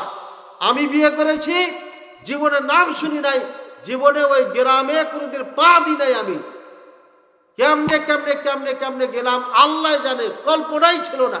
কল্পনা তো ছিল না, ভাবিনি কোনো সময় ভাই বিয়ে হয়েছে। এমন বিয়ে হয় না আপনাদের? চিন্তাই করা যায়, চিন্তাই তো করা যায় না, কোথায় কার ভাগ্যে আছে। ওটা আল্লাহ লিখে রেখেছেন আসমান জমি সৃষ্টির 50,000 বছর আগে। সুতরাং ওইটা নিয়ে আপনি ভাবেন না। কালিমা লা ইলাহা ইল্লাল্লাহ মানে আল্লাহ ছাড়া সত্য কোনো মাবুদ নাই, মানে একমাত্র ইবাদত কার করতে হবে? আল্লাহকে যখন মেনে নিয়েছেন আল্লাহ বলে, তাহলে অন্য যাদের ইবাদত করেন তাদের সাথে কি করতে হবে? قد كانت لكم أسوة حسنة في إبراهيم والذين آمنوا معه إذ قالوا لقومهم إنا براء منكم ومما تعبدون। ইব্রাহিম আলাইহিস সালাম এবং তার সঙ্গী সাথী যারা ঈমান এনেছিল তাদের মাঝে তোমাদের জন্য বৈশিষ্ট্য রয়েছে। যখন তারা বলেছিল ইন্না বুরাউম মিনকুম ওয়া মিম্মা তা'বুদুন, হে আমার কওমেরা, জাতিরা, আমরা আজকে তোমাদের থেকে এবং তোমরা যাদের ইবাদত করো ওই সমস্ত মূর্তির থেকে সম্পর্ক বিচ্ছিন্ন করে ফেললাম। সুতরাং ইন্ডিয়ার হিন্দু, কট্টর হিন্দু তোমাদেরকে বলে দিচ্ছি, আল্লাহ পাক রব্বুল আলামিন সম্পর্ক ছিন্ন করতে বলেছে। তোমাদের মতো বাচাল আর সন্ত্রাস হিন্দুদের সাথে আমাদের কোনো সম্পর্ক রাখার প্রশ্নই আসে না। তোমাদের বয়কট করা লাগবে না, আমরাই তোমাদের বয়কট করছি। আমাদের এক নেতা তা তোমাদের দেশের শাড়ি জ্বালায়া দিয়েছে। এটা হিন্দুরা পরে, শাড়ি কাদের পোশাক? এই বলো না, শাড়ি কাদের পোশাক? শাড়ি যাদের কারখানা আছে বন্ধ করে শাড়ি তৈরি করে, এটা হিন্দুদের পোশাক। শাড়ি পরাবে, কথা বুঝেছেন না বোঝেন নাই? শাড়ি নিয়ে এখন যদি যুদ্ধ লাগে শাড়ি নিয়ে দৌড়াইতে পারবে? এই পোশাক দিচ্ছেন, হ্যাঁ এই পোশাক বাদ দেন। শাড়ি পুড়াইছে আমাদের নেতা, সাবেক নেতা, দেখেছেন না? দেখেন না? দেখেন নাই? আরে বিএনপির নেতারা যে শাড়ি পুড়াইলো, শাড়ি পুড়াইছে ইন্ডিয়ার চ্যানেলে আমি দেখেছি। আস্তে আস্তে আজকে দেখলাম, বুঝছেন? মানে বয়কট। তোমরা কিসের বয়কট করবো? আমরা বয়কট করবো। আরে পেঁয়াজ আমরা 400 টাকা কেজি করে কিনে খেয়েছি, 200 টাকাতে অ্যাভেলেবল খাই, এখন 100 টাকা কেজি করে কিনে খাই। কালকে করে করেছি আমি 100 টাকা করে, তো কালকে কিনে পরশু হয়ে গেল, তো 12টা পার হয়ে গেছে। বুধবারে আমি 100 টাকা করে কেজি ক্রয় করেছি রাজশাহীর বাজারে, তা আবার হাট থেকে। বস্তি দোকান হলে হয়তো 2-1 টাকা বেশি হতে পারে, বলা যাবে না। আমাদের 100 টাকা গায়ে বাঁধে না। আর তোমাদের 30 টাকাতে 50 টাকাতে 3 কেজি, তাও তোমরা কিনতে চাও না। 1 কেজি মাছে তোমরা একটা পেঁয়াজ দিয়ে খাও, আর তোমরা আমাদেরকে চ্যালেঞ্জ করো বেটা। হ্যাঁ, पेशाब पीने वाले, पेशाब और गोबर खाने वाले हमको तुम धमका रहे हो। हम तुमसे नहीं चलेंगे। हमारे लिए रब है, वाला देने वाला अल्लाह है, रज़्ज़ाक है, वो दुल कुव्वतिल मतीन है, वो हमारे साथ है, वही हम सबका रब है। तुमसे हम कुछ नहीं लेना देना है। কলকাতার দাদারা কাঁদছে, বাবারা আসো, হোটেল আমরা ছেড়ে দিচ্ছি, একদম ছাড় দিয়ে দিচ্ছি। আর কলকাতার রিক্সা ভ্যান দোকানদার সবাই করেছে গেল, বললাম এই কলকাতার ভাইয়েরা শুনে নাও, তোমরা ওই মোদির সাথে থাকবে না, তোমরা আমাদের সাথে আসো। लगाओ युद्ध, भगाओ साले संतरास को, जंगी को, टेररिस्ट मोदी को भगाओ कलकत्ता से, बंगाल से, वेस्ट बंगाल से, आसाम से, त्रिपुरा से, सब जगह से भगाओ इन जंगियों को। जंगी बुझबो ना, जंगलियों को भगाओ, टेररिस्ट को भगाओ। भाइयार आमार बुझेছেন না বুঝেন নাই? তাহলে ইবাদত কার হবে? আল্লাহ। আল্লাহ ছাড়া যত কিছুর ইবাদত করা হয় সবকে মাটির সাথে মিশিয়ে দিতে হবে, কোনো খাতির নেই। আল্লাহ পাক রব্বুল আলামিন আমাদের বুঝার তৌফিক দান করুন। এবার দেশ চালাবেন যখন আল্লাহকে আল্লাহ হিসেবে মেনেছেন, আল্লাহর বিপক্ষে শক্তি ছিল, শেষ করেছেন। এবার দেশ চালাবেন কার আইন দিয়া? আল্লাহর আইন দিয়া। এই আল্লাহর আইন দিয়ে দেশ না চালালে কালিমা নেই, এটাই কালিমা। আবু জাহাল, আবু উতবা সাহেবা বুঝেছে এই কালিমা মানে 360টা মূর্তি তো থাকবে না কাবাতে, ঘরে ঘরে যে মূর্তি আছে এটাও থাকবে না। আর সব থেকে বড় সমস্যা, আমাদের নেতৃত্ব, আমাদের দারুন নদওয়াও থাকবে না। আমরা যে আইন তৈরি করি, আইন তৈরি করা যাবে না। মুহাম্মদের আসমান থেকে যে আইন আসবে ওই আইন অনুযায়ী চলতে হবে। এই জন্য কালিমা মেনে নাই। ভাইয়ার আমার, আল্লাহর প্রদত্ত আইন যারা মানে না তারা কালিমাওয়ালা মুসলিম হতে পারে না। আল্লাহর বিধিবিধান অনুযায়ী যারা দেশ পরিচালনা করে না তারা কালিমাওয়ালা হতে পারে না। এই জন্য মুসলমানদেরকে এই দেশ হাতে নিতে হবে, মুসলমানদেরকে নিতে হবে, এই জঙ্গি সন্ত্রাসদের নিতে হবে না। এখন এক দলকে ভাগাইছি, আর এক দল করেছে কি মুচে তেল দিচ্ছে। তেল দিয়ে যে 7-8টা বাড়ির সামনে যে মেন রোডে অনেক জায়গা থাকে না, এই মসজিদ থেকে যতদূর আপনাদের ওই রোড এতটুকু জায়গা আছে, কম করে হলে এতটুকু হবে। এরা করেছে কি, পিছনে 7-8টা বাড়ি আছে, সবগুলোকে ঘেরে ওয়াল দিয়া এই জায়গা বলে ওদের জমি কিনলাম আমি। আর এখন ক্ষমতা এসছে তাই এরা নাকি, ক্ষমতা তো এখনো আসে নাই, এরা বাউন্ডারি একদম পাকা করে ওয়াল দিয়ে ফেলেছে, ইট দিয়া। এরা যদি ক্ষমতা পায় কি করবে এরা বলেন? ক্ষমতায় গেলে কি করবে? এই জন্য আমি বলছি, আগে যা ছিল তার থেকে তো খারাপ দেখছি এর আগে। মানে 17 বছরে এত ক্ষুধা এদের যে এরা সইতে পারছে না, বিপদে আছে আমরা, বিপদে আমরা সাধারণ জনগণ আছি। এই জন্য আমি বলছি, ডক্টর ইউনূস যতদিন বেঁচে আছে লোকটাকে রাখেন। এক সময় আগে তেমন অ্যাকসেপ্ট করতাম না গ্রামীণ ব্যাংকের কারণে, কথা বলছেন, কিন্তু এখন দেখছিস না এই লোকটা তো রাখার দরকার, একে না রাখলে হবে না। নাহলে ভারতে দাদাগিরি চলবে না। ভারতে এক চ্যানেলে হচ্ছে ইউনূস अगर रहेगा तो हम नहीं বাঁচেঙ্গে। ইউনূস থাকলে পারে আমাদের সমস্যাই। মানে ইউনূসে ফোন করে সব জায়গাতে লাইন ঘাট করে ফেলছে। নোবেল পুরস্কৃত, যেখানে ফোন দেয় ওখানে লাগে, যেখানে ফোন দেয় ওখানে লাগে। कोई सलाम अलैकुम, मोदी तो पेशाब पीता है, तो उसकी बात पर क्यों चलोगे? मैं तो नोबेल वाला हूँ, वो तो पेशाब पीने वाला है, छोड़ा उसकी बात। तो समय সেটাকে ছাড়া দেয়। ভাইয়ের আমার, আপনারা আলাপালাপি করেন না। ডক্টর ইউনূস যতদিন বেঁচে আছে ও থাক, দেশটা আশা করি উন্নত হয়ে যাবে, আশা করি উন্নত হবে। আল্লাহ তাআলা আমাদের সবাইকে বুঝার তৌফিক দান করুন। মা বোনেরা, আপনারা পর্দা করবেন, মেয়েদেরকে পর্দা করাবেন, মেয়েদেরকে পর্দা ছাড়া স্কুলে পাঠাবেন না। আর যে স্কুলের মাস্টার বলবে পর্দা করা যাবে না, কান ধরে টেনে নিয়ে এসে বেঁধে রাখবেন। একদম চৌরাস্তায়। এখন ওই আগের বাংলাদেশ নাই। ইসলামের বিপক্ষে কথা বললে সোজা কান ধরে টাইনে নিয়ে এসে চৌরাস্তায় বেঁধে পিটাইবেন, পরে আদালত, আগে পিটাইতে হবে। বেয়াদবেরা এদের আস্পর্ধা বেড়ে গেছে বলতে বলতে। ভাইয়ের আমার, আল্লাহ তাআলা আমাদেরকে বিধান দিয়েছেন, সামান্য কয়েকটা বছর থাকার জন্য দুনিয়াতে পাঠিয়েছেন। এখান থেকে আমরা আবার চলে যাব, আমাদেরকে কবরে রেখে আসবে।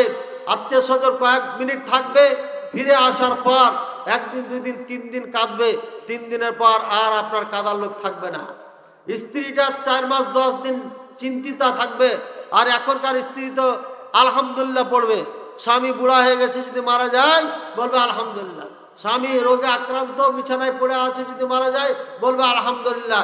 কারণ 4 বছর বয়স থেকে স্কুলে পড়তে পড়তে পড়তে তার বয়স হয়েছে আপনার 25, 26 বছর পর্যন্ত। ইয়ার মানে 21 বছর নাকি 22 বছর একটা ছেলে, একটা না কয়েক ডজন ছেলের সাথে তার উঠা বসা হয়েছে। আসা যাওয়া, চলাফেরা, মোবাইলে কথা, তাদের সাথে ভালোবাসা যে তৈরি হয়েছে এটা ও ভুলতে পারে না। যার কারণে একটা স্বামী সবসময় নিয়ে বসে থাকতে ওকে ভালো লাগে না। কথা বলছেন না? এমন মার্কা মেয়ে আছে না নাই?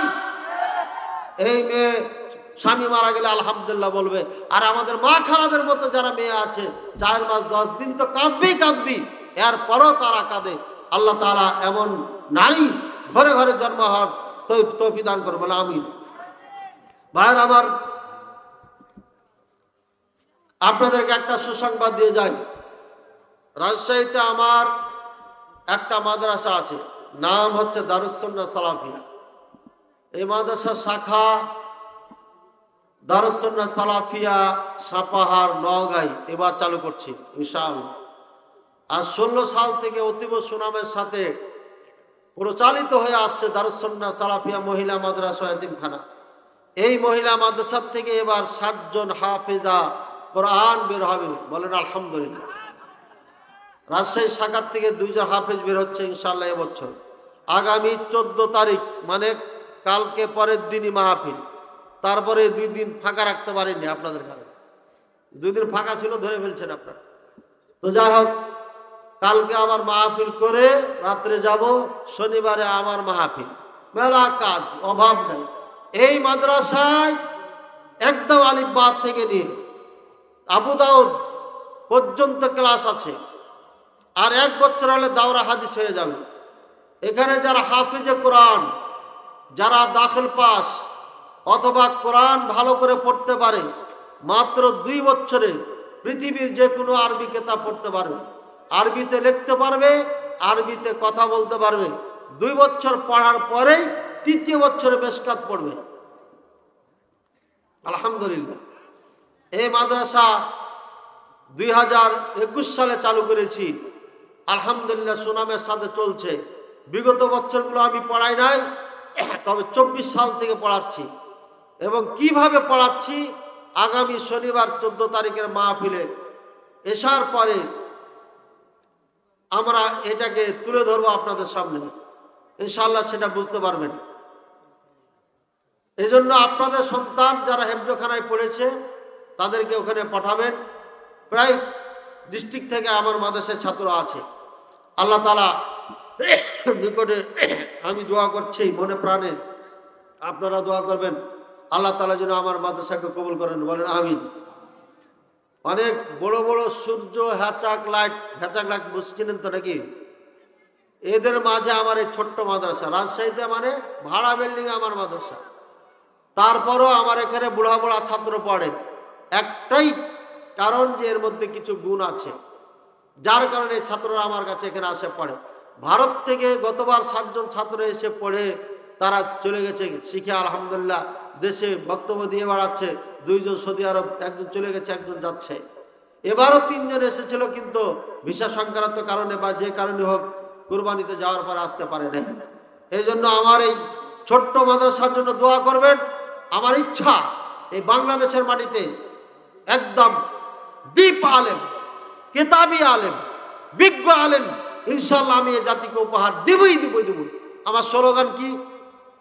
আমি এ দেশের মাটিতে আমার জাতিকে আমি কিতাবি আলেম, ডিপ আলেম, প্রকৃত আলেম উপহার দিবই দিব ইনশাআল্লাহুল আজিজ। আমার স্লোগান কিন্তু আলেম তৈরি করা, আমার স্লোগান বিল্ডিং তৈরি করা না, এটা মনে রাখেন। আমার স্লোগান কি তৈরি করা? আলেম তৈরি করা। যুগ যুগ ধরে ওলামায়ে কেরাম মসজিদে তালিম দিয়ে দিয়ে বড় বড় আলেম তৈরি করেছেন। আমি এই ভাড়া বিল্ডিং এ যেন আলেম তৈরি করে আমি আলেম উপহার দিয়ে পৃথিবীর থেকে যেতে পারি, এই তৌফিক যেন আমাকে আল্লাহ দান করেন, বলেন আল্লাহুম্মা। যে ব্যক্তি ভালো হলে প্রশ্ন, ব্যক্তি ভালো হলে তাকে ভোট দেওয়া কি? ভোট দেওয়া কি? প্রশ্ন চিহ্ন দিবেন না? শরিয়াতে জায়েজ আছে, কেটে দিয়েছে যে না, ওটা আগের দাম। আচ্ছা আচ্ছা, জি জি জি। গণতন্ত্র, ভোট সিস্টেমটা গণতন্ত্র সিস্টেম, তাই না? গণতন্ত্র মানে গণ গণ সবার তন্ত্র মন্ত্র। এখানে ওখানে একটা মুচি জুতা সেলাই করে দেয় আপনাকে, আর মসজিদের ইমাম সাহেব, এই বক্তা, প্রধানমন্ত্রী, প্রধান উপদেষ্টা, ভোটের দাম যা, ওই মুচিটার ভোটের দাম তাই। এটা কি হলো বলেন তো? হলো? কাফেররা বানাইছে, আমরা নিয়েছি, আর আমরা সব মুসলমান এটাকে মেনে নিয়েছি। এটা সব থেকে পৃথিবীতে ইসলামের ক্ষতিকারক, সব থেকে ক্ষতি করেছে। আরব দেশে ঢুকতে পারে নাই, ঢুকলো পারে তারা কানের ওপর দিয়ে চালিয়ে দিচ্ছে। আমেরিকাকে দেখানোর জন্য 10টা 20টাকে লাইন লাগিয়ে দিয়ে ভোট নিচ্ছে, আর নেতা নেতা ঠিক আছে, উপরে ঠিক আছে, নিচে দেখায়া ওদেরকে সান্ত্বনা দিয়ে দিচ্ছে। আর আমরা গণতন্ত্রকে এমন করে ধারণ করেছি, কোন মৌলবি যদি এই গণতন্ত্রের বিপক্ষে বলে তাহলে রাষ্ট্রদ্রোহী অপরাধ হয়ে গেল তার, ঠিক কিনা? গণতন্ত্র হচ্ছে কুফরি মতবাদ, এটা কেউ যদি বিশ্বাস করে কাফের হয়ে যাবে। ভালো ভালো করে শুনে নেন, এটা এই পদ্ধতিকে যদি কেউ মেনে নাই, বিশ্বাস করে নাই, মনে প্রাণে গ্রহণ করে নাই, আর মনে করে এই যুগে এই পদ্ধতিটাই ভালো অথবা এই পদ্ধতি জায়েজ আছে, তাহলে ও টাটকা কাফের। তাহলে এখন কি করবো?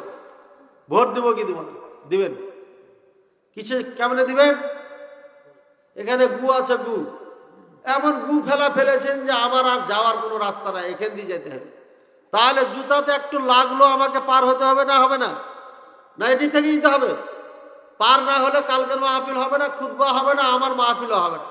কাজী গু লাগিয়েই পার হতে হবে। এটা গু, এই গণতন্ত্র গু। এই যতদিন এখানে আমরা না পারছি, এই গুয়ের উপর দিয়ে হেঁটে যেতে হবে। এর মধ্যে থেকে যে ভালো কম গু ছিটাইবে ওকে গ্রহণ করে নিতে হবে, যে কম গু ছিটাবে তাকে গ্রহণ করতে হবে। কথা বলছেন? আমি যতটুকু মনে করি আওয়ামী লীগ বিএনপি সব সমান। ও এটা দিলেন? আচ্ছা, আওয়ামী লীগ বিএনপি দুটাই সমান, পয়সার এপিট ওপিট। রাগ করলে করলেন, করার কিছু নেই। ভাত খাওয়ার সময় বাম হাতে গ্লাস ধরে ডান হাত স্পর্শ করে পানি খাওয়া যাবে কি? মানে এইভাবে খাবেন, এইভাবে? এটা নিয়ম না। আপনার যে গিলাস দিয়েছে খাওয়ার জন্য, মা বোনেরা এই গিলাসটা কি কয়েকজনকে 10 জনকে খাওয়াবে নাকি একাই খাবেন আপনি? যদি একাই খান আপনি, তাহলে ধরতো সমস্যা কোথায়? হাতটাকে ভালো করে পরিষ্কার করে 2 হাত 3 আঙ্গুল দিয়ে ধরলে হবে, ধরে খান। কি দরকার এত? দরকার কি? বুঝছেন? এখন যার ধৈর্য নাই, ধাম করে লাগাতে আমার একটা জাহান্নামের 1 শ্বাসে পানি খাবে, 1 শ্বাসে খেয়ে নানি মুড়ি বেড়ে চলে যাবে। কথা বলছেন? 1 শ্বাসে পানি খেয়ে আপনি সুন্নাতের নাড়ি ভুড়ি বের করে ফেলছেন। কাজী ডান হাত দিয়ে ধরবেন, এটা সুন্নাহ। এই ডান হাতে যদি সহযোগিতা লাগে, বাম হাত তখন দিবেন। মানে বড় জগ মুখে ভরবেন, এখন পিপাসা বেশি, ডান হাত দিয়ে পাচ্ছেন না, তখন বাম হাত দিয়ে সহযোগিতা নেন। কিন্তু ডান হাত মেন থাকতে হবে সব ক্ষেত্রে। আল্লাহ তাআলা তৌফিক দান করুন। বাবা মা সালাত আদায় না করলে সন্তান কি তার জানাজা পড়তে পারবে? কঠিন প্রশ্ন করছেন। এই যুগে বাংলা লিখতে ভুল করে মানুষ। পাড়বে লিখছেন কেন? ডায়মন্ড ডাড়া লিখছেন কেন? আমরা তো মাদ্রাসার ছাত্র, লেখা তো ভালো আছে, কিন্তু ভুলে গেছে লেখা। যা হোক, বাপ মা যদি সালাত না পড়ে জানাজা পড়তে পারবে কি পারবে? আসলেই পড়ে না। আসলে যদি না পড়ে তাহলে পড়া যাবে, দোয়াও করা যাবে। যদি আসলই না পড়ে তাহলে টাটকা কাফের, জিন্দা কাফের, মরাও কাফের। আর মাঝে মাঝে পড়ে, মাঝে মাঝে ছেড়ে দেয়, আলেম ওলামা মতনক্য করেছে। এই জন্য একে মুসলমান মনে করে সালাত পড়বেন, দোয়া দুরুদ করবেন, ক্ষমা চাইবেন আল্লাহর কাছে, দান খায়রাত করবেন। বুঝাছেন? বুঝলাম। ওয়ালাইকুম সালাম রহমতুল্লাহ। মানুষের অন্তরের খবর কি? শয়তান জানতে পারে না? জানতে পারে। শয়তান জানতে পারে না, হ্যাঁ, ফেরেশতাও জানতে পারে। আল্লাহ ছাড়া পৃথিবীর কোন আসমান জমিনের মাখলুক কেউ জানতে পারে না। মনের খবর কে জানে? একমাত্র আল্লাহ। তো বলে শয়তান কেমনে কয়? শয়তান আমরা এখানে কানে কানে বললাম যে আজকে ওই ঢাকা যাব, এই যে বললাম না দুজনে, ওইটা শুনে নেই, শুনে যায় তখন আর পীরকে খবর দিয়ে দেয়। ঠিক আছে? পীরকে খবর দিয়ে দেয় যে এই যে উমুক টাঙ্গাইলের উমুক জায়গা থেকে আসছে। এবার এটা একটা জিনের কবিরাজদের বাবা যারা কেরামতি দেখে তাদের এটা নিয়ম। ও করবে কি? আপনাকে টার্গেট করবে, বলবে টাঙ্গাইলের উমুককে যাও, অসুখ অসুখ বানিয়ে দেওয়ার বাড়িতে। জিনারা যে কোনো অসুখ আপনাকে দিতে পারে, ন্যাংরা করতে পারে, কানা করতে পারে, সাদা করতে পারে, কালো করতে পারে। বুঝেন? চেহারার পরিবর্তন ঘটিয়ে দেয়, চামড়াগুলোতে দাগ দাগ হয়ে যাবে, এরপরে আপনার জিম ধরে যাবে, বসলি ঘুম চলে আসবে, জ্বালা পোড়া সৃষ্টি হবে। এক কথায় যত ধরনের রোগ আছে দিতে পারে। এই যে গায়ে যে চর্মরোগ হয়, এই চর্মরোগ দিতে পারে। আল্লাহ তাকে ক্ষমতা দিয়ে দিয়েছে, সকল রোগ সে প্রয়োগ করতে পারে। কেমনি আল্লাহ ভালো জানে। যে কোনোভাবে আপনাকে কষ্ট দিন, পেটে ব্যথা উঠে যাবে, মনে হবে কিডনি নষ্ট হয়ে গেছে, মনে হবে হার্ট খারাপ হয়ে গেল, এটা ওইটা সব কিছু করতে পারে। কেমনে করে আল্লাহ ভালো জানে। হ্যাঁ, টিপা ধরে না চাপা ধরে, আল্লাহ ভালো জানে। তো এটা করাবে ওই জিনের কবিরাজ আপনাকে দিয়ে, তারপরে বলবে ও মানুষের উদ্ধারণ করে উমুক বাবার কাছে যাও, উমুক কবিরাজের কাছে যাও, ঠিক হয়ে যাবে। ওখানে যাওয়ার পরে ফু ফা ফু করে দিবে, ভালো হয়েছে, টাকা পেয়ে গেল, ভালো হয়ে গেল। এভাবে রুগী বাড়াইতে থাকে। এখনকার ডাক্তাররা যেমন, হ্যাঁ, আরে শোনার আগে লেখা হয়ে গেছে, যান রিপোর্ট দেখাবেন, এটা চেক করে নিয়েছেন, যান। চেক করা হয়ে গেল, রিপোর্টের সময় গেলেন, যদি 2 মাস পার হয়ে যায় তাহলে আবার ফুল পেমেন্ট করে আপনাকে আসতে হবে। আর রিপোর্ট দেখাতে আসবেন তো 4,400 টাকা লাগবে। কি ধান্দা শুরু করেছে ডাক্তাররা। একে একে ঠিক হবে যদি ডাক্তার ইউনুস থাকে। আর আমাদের আগেকার বাবু ভাইয়ারা আসলে কিচ্ছু হবে না, যা ছিল তা হবে, আরো বেশি হবে। বেশি করে ভিজিট নিয়ে আমাকে দিয়ে সিরিয় বিজয় কি ইমাম মাহাদির আগমনের সময় নিকটে, এর মানে আমার ফেসবুকে আপনি নাই। যে কোনো ঘটনা যখন পৃথিবীতে ঘটে আমি ইঙ্গিতে লিখে দিই। আমার ফেসবুকে ঢুকলে দেখবেন মুখলিস বিন আরশাদ মাদানী লেখা আছে, ইমাম মাহাদির রাজধানী প্রস্তুত বা তৈরি তৈয়ার, প্রস্তুতে ভাবে কিছু লেখা আছে। ইমাম মাহাদির রাজধানী হয়ে গেছে এখন। ইমাম মাহাদির আগমন ঘটবে মদিনায়। এরপরে মানুষের জানাজানি হবে, চিনতে পারবে, তখন উনি পালাবে মক্কায়। মক্কায় পিছে পিছে লোক এসে তাকে ধরে ফেলবে, যে বলবে বায়াত দেন। ও বলবে না আমি বায়াত দিতে পারবো না। বলছে না আপনাকে বায়াত দিতে হবে, আপনি ইমাম মাহাদি।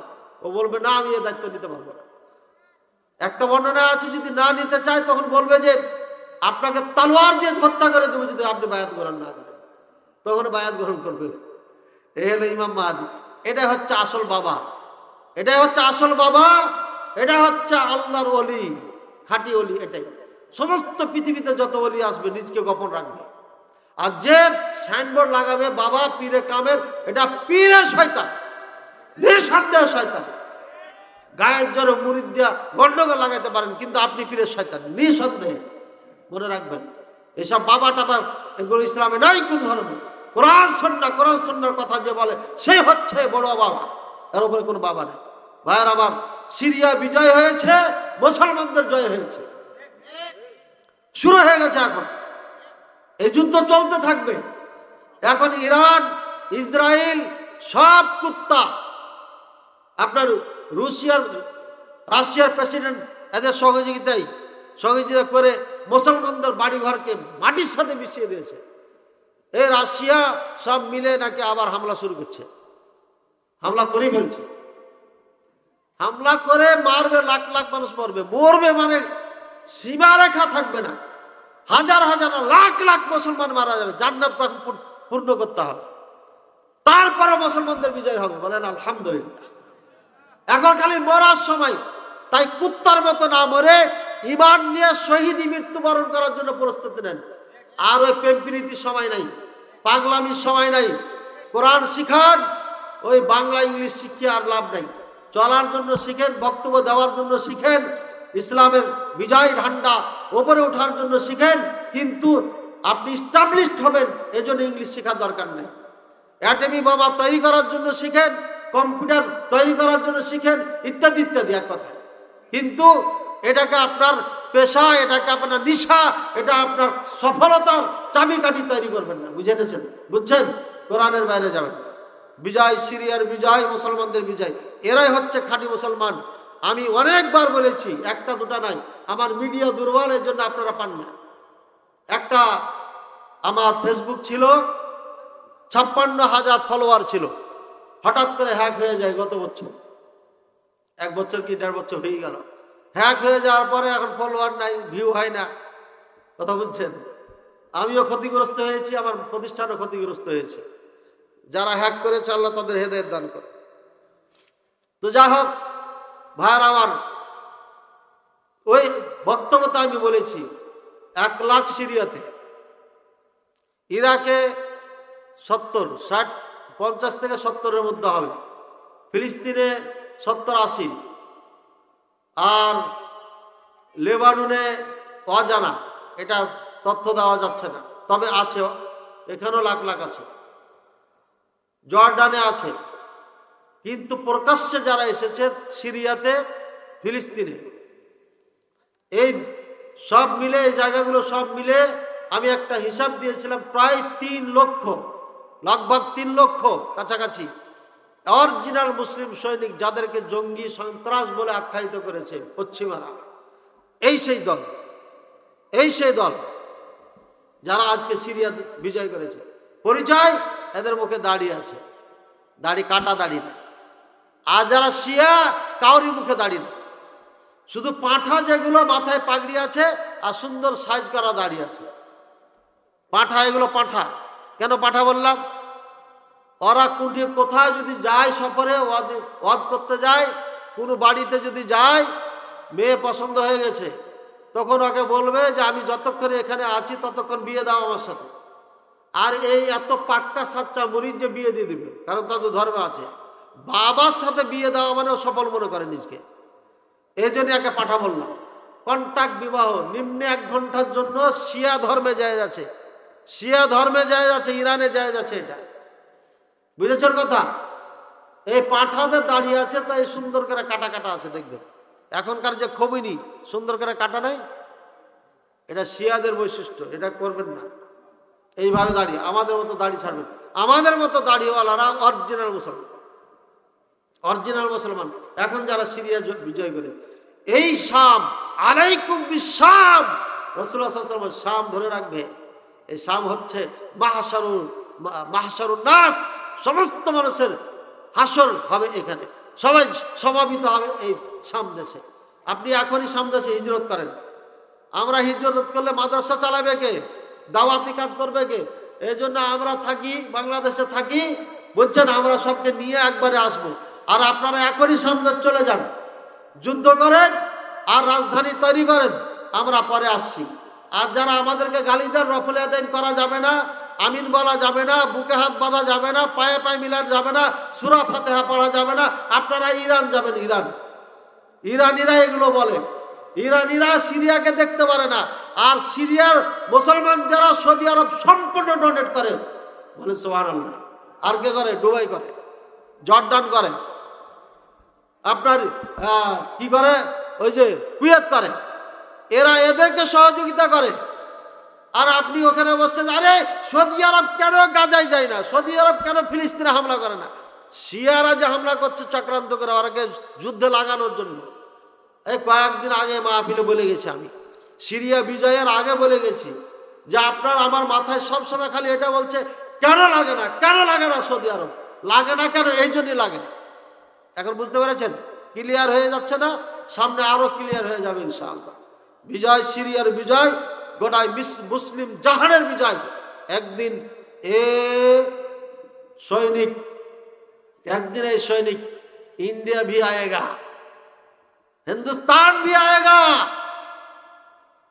पेशाब पीने वाले खबरदार, होशियार, हमारे मुजाहिदीन आएगा, तैयार हो जाओ। ऐसा मारेंगे कि 14 खानदान भी याद रखेगा। अच्छा भाई আমার অনেক সময় আপনারা শুনছেন মন দিয়া, এই জন্য আমিও বাড়তে বাড়তে বাড়তে কত ঘন্টা হয়ে গেছে আমিও নিজে জানি না। ঘড়ি দেখছি ঠিকই, কিন্তু আপনাদের আগ্রহের কারণে বন্ধ করতে পারলাম না। সব শেষ। আমি এই যে আবার তাবারক বলে দিলেন। তাবারক বলা যাবে না, ওটা তো আমি কথার কথা বলেছি। তাবারক বলা যাবে না, বলবে কি খানা আছে, খাবার ব্যবস্থা আছে। তাবারক এটা হচ্ছে বাবা ছু করে ফুক মেরে দেয়, দেখো যে বরকত ঢুকে আলো। বাবা একটু খায় নেয়, যে বরকত করে দিল। আমরা যখন পড়েছি হানাফি মাদ্রাসায়, ওস্তাদ খাবার না খেয়ে যেটা রেখে দিয়েছে, এই খাবারটা খাওয়ার জন্য সবাই খালি কাড়াকাড়ি করতো। কাড়াকাড়ি বুঝেন তো, কে কখন খাবে, কিন্তু লেকিন মাগার আমার কখনো রুচি হতো না, এটা করতাম না। কারণ ছোটকাল থেকে আহলে হাদিসের বাচ্চা এগুলো দেখে অভ্যস্ত না, খায়া অভ্যস্ত না। বাবার বরকত আমার এত দরকার নেই। আলহামদুলিল্লাহ, আল্লাহ বরকত দিয়েছে না দেয় নাই? সরাসরি মক্কা মদিনার বরকত নিয়ে এসেছি আলহামদুলিল্লাহ, আল্লাহু আকবার। সুতরাং আল্লাহ বরকত না, এটা একটা খাবার, আপনারা খেয়ে যাবেন। আল্লাহ তাআলা সবাইকে ভালো রাখুন, সুস্থ রাখুন। মাহফিলের অত্র মাহফিলের কর্তৃপক্ষকে আল্লাহ তাআলা উত্তম প্রতিদান দান করুন। যারা আপনারা যেভাবে সহযোগিতা করেছেন সবাইকে ধন্যবাদ জানাচ্ছি এবং আল্লাহর কাছে দোয়া করছি, আল্লাহ তুমি সবাইকে ক্ষমা করে দাও। আল্লাহ অত্র এলাকার মা বোনদেরকে ইসলামের পথে থাকার তৌফিক দান করো। মা বোনদের অনেক বড় ভূমিকা আছে সন্তান তৈরিতে, এই জন্য মা বোনদেরকে আল্লাহ ইসলাম অনুযায়ী চলার তৌফিক দান করো। আল্লাহ সবার জানে মালে টাকা পয়সা বরকত দান করো। আল্লাহ সবাইকে ভালো রাখো, সুস্থ রাখো, নিরাপদে রাখো, ইহকাল পরকালে কামিয়াব করো। জানে আল্লাহ পাক রব্বুল আলামিন তুমি ঈমান আমলের সাথে রাখো। ইয়া আল্লাহ, আমাদের মাঝ থেকে যারা চলে গেছে, খাস করে আমার আম্মা জান এই মজলিসে এবং যারা শুনছে সবার আম্মা জান যারা মারা গেছে, সবাইকে তুমি জান্নাতুল ফেরদাউসের অধিবাসী বানিয়ে দাও। কবরের সকল সুশান্তি সুখ শান্তি জান্নাতে তাদেরকে দান করো। আমিন, আল্লাহুম্মা আমিন।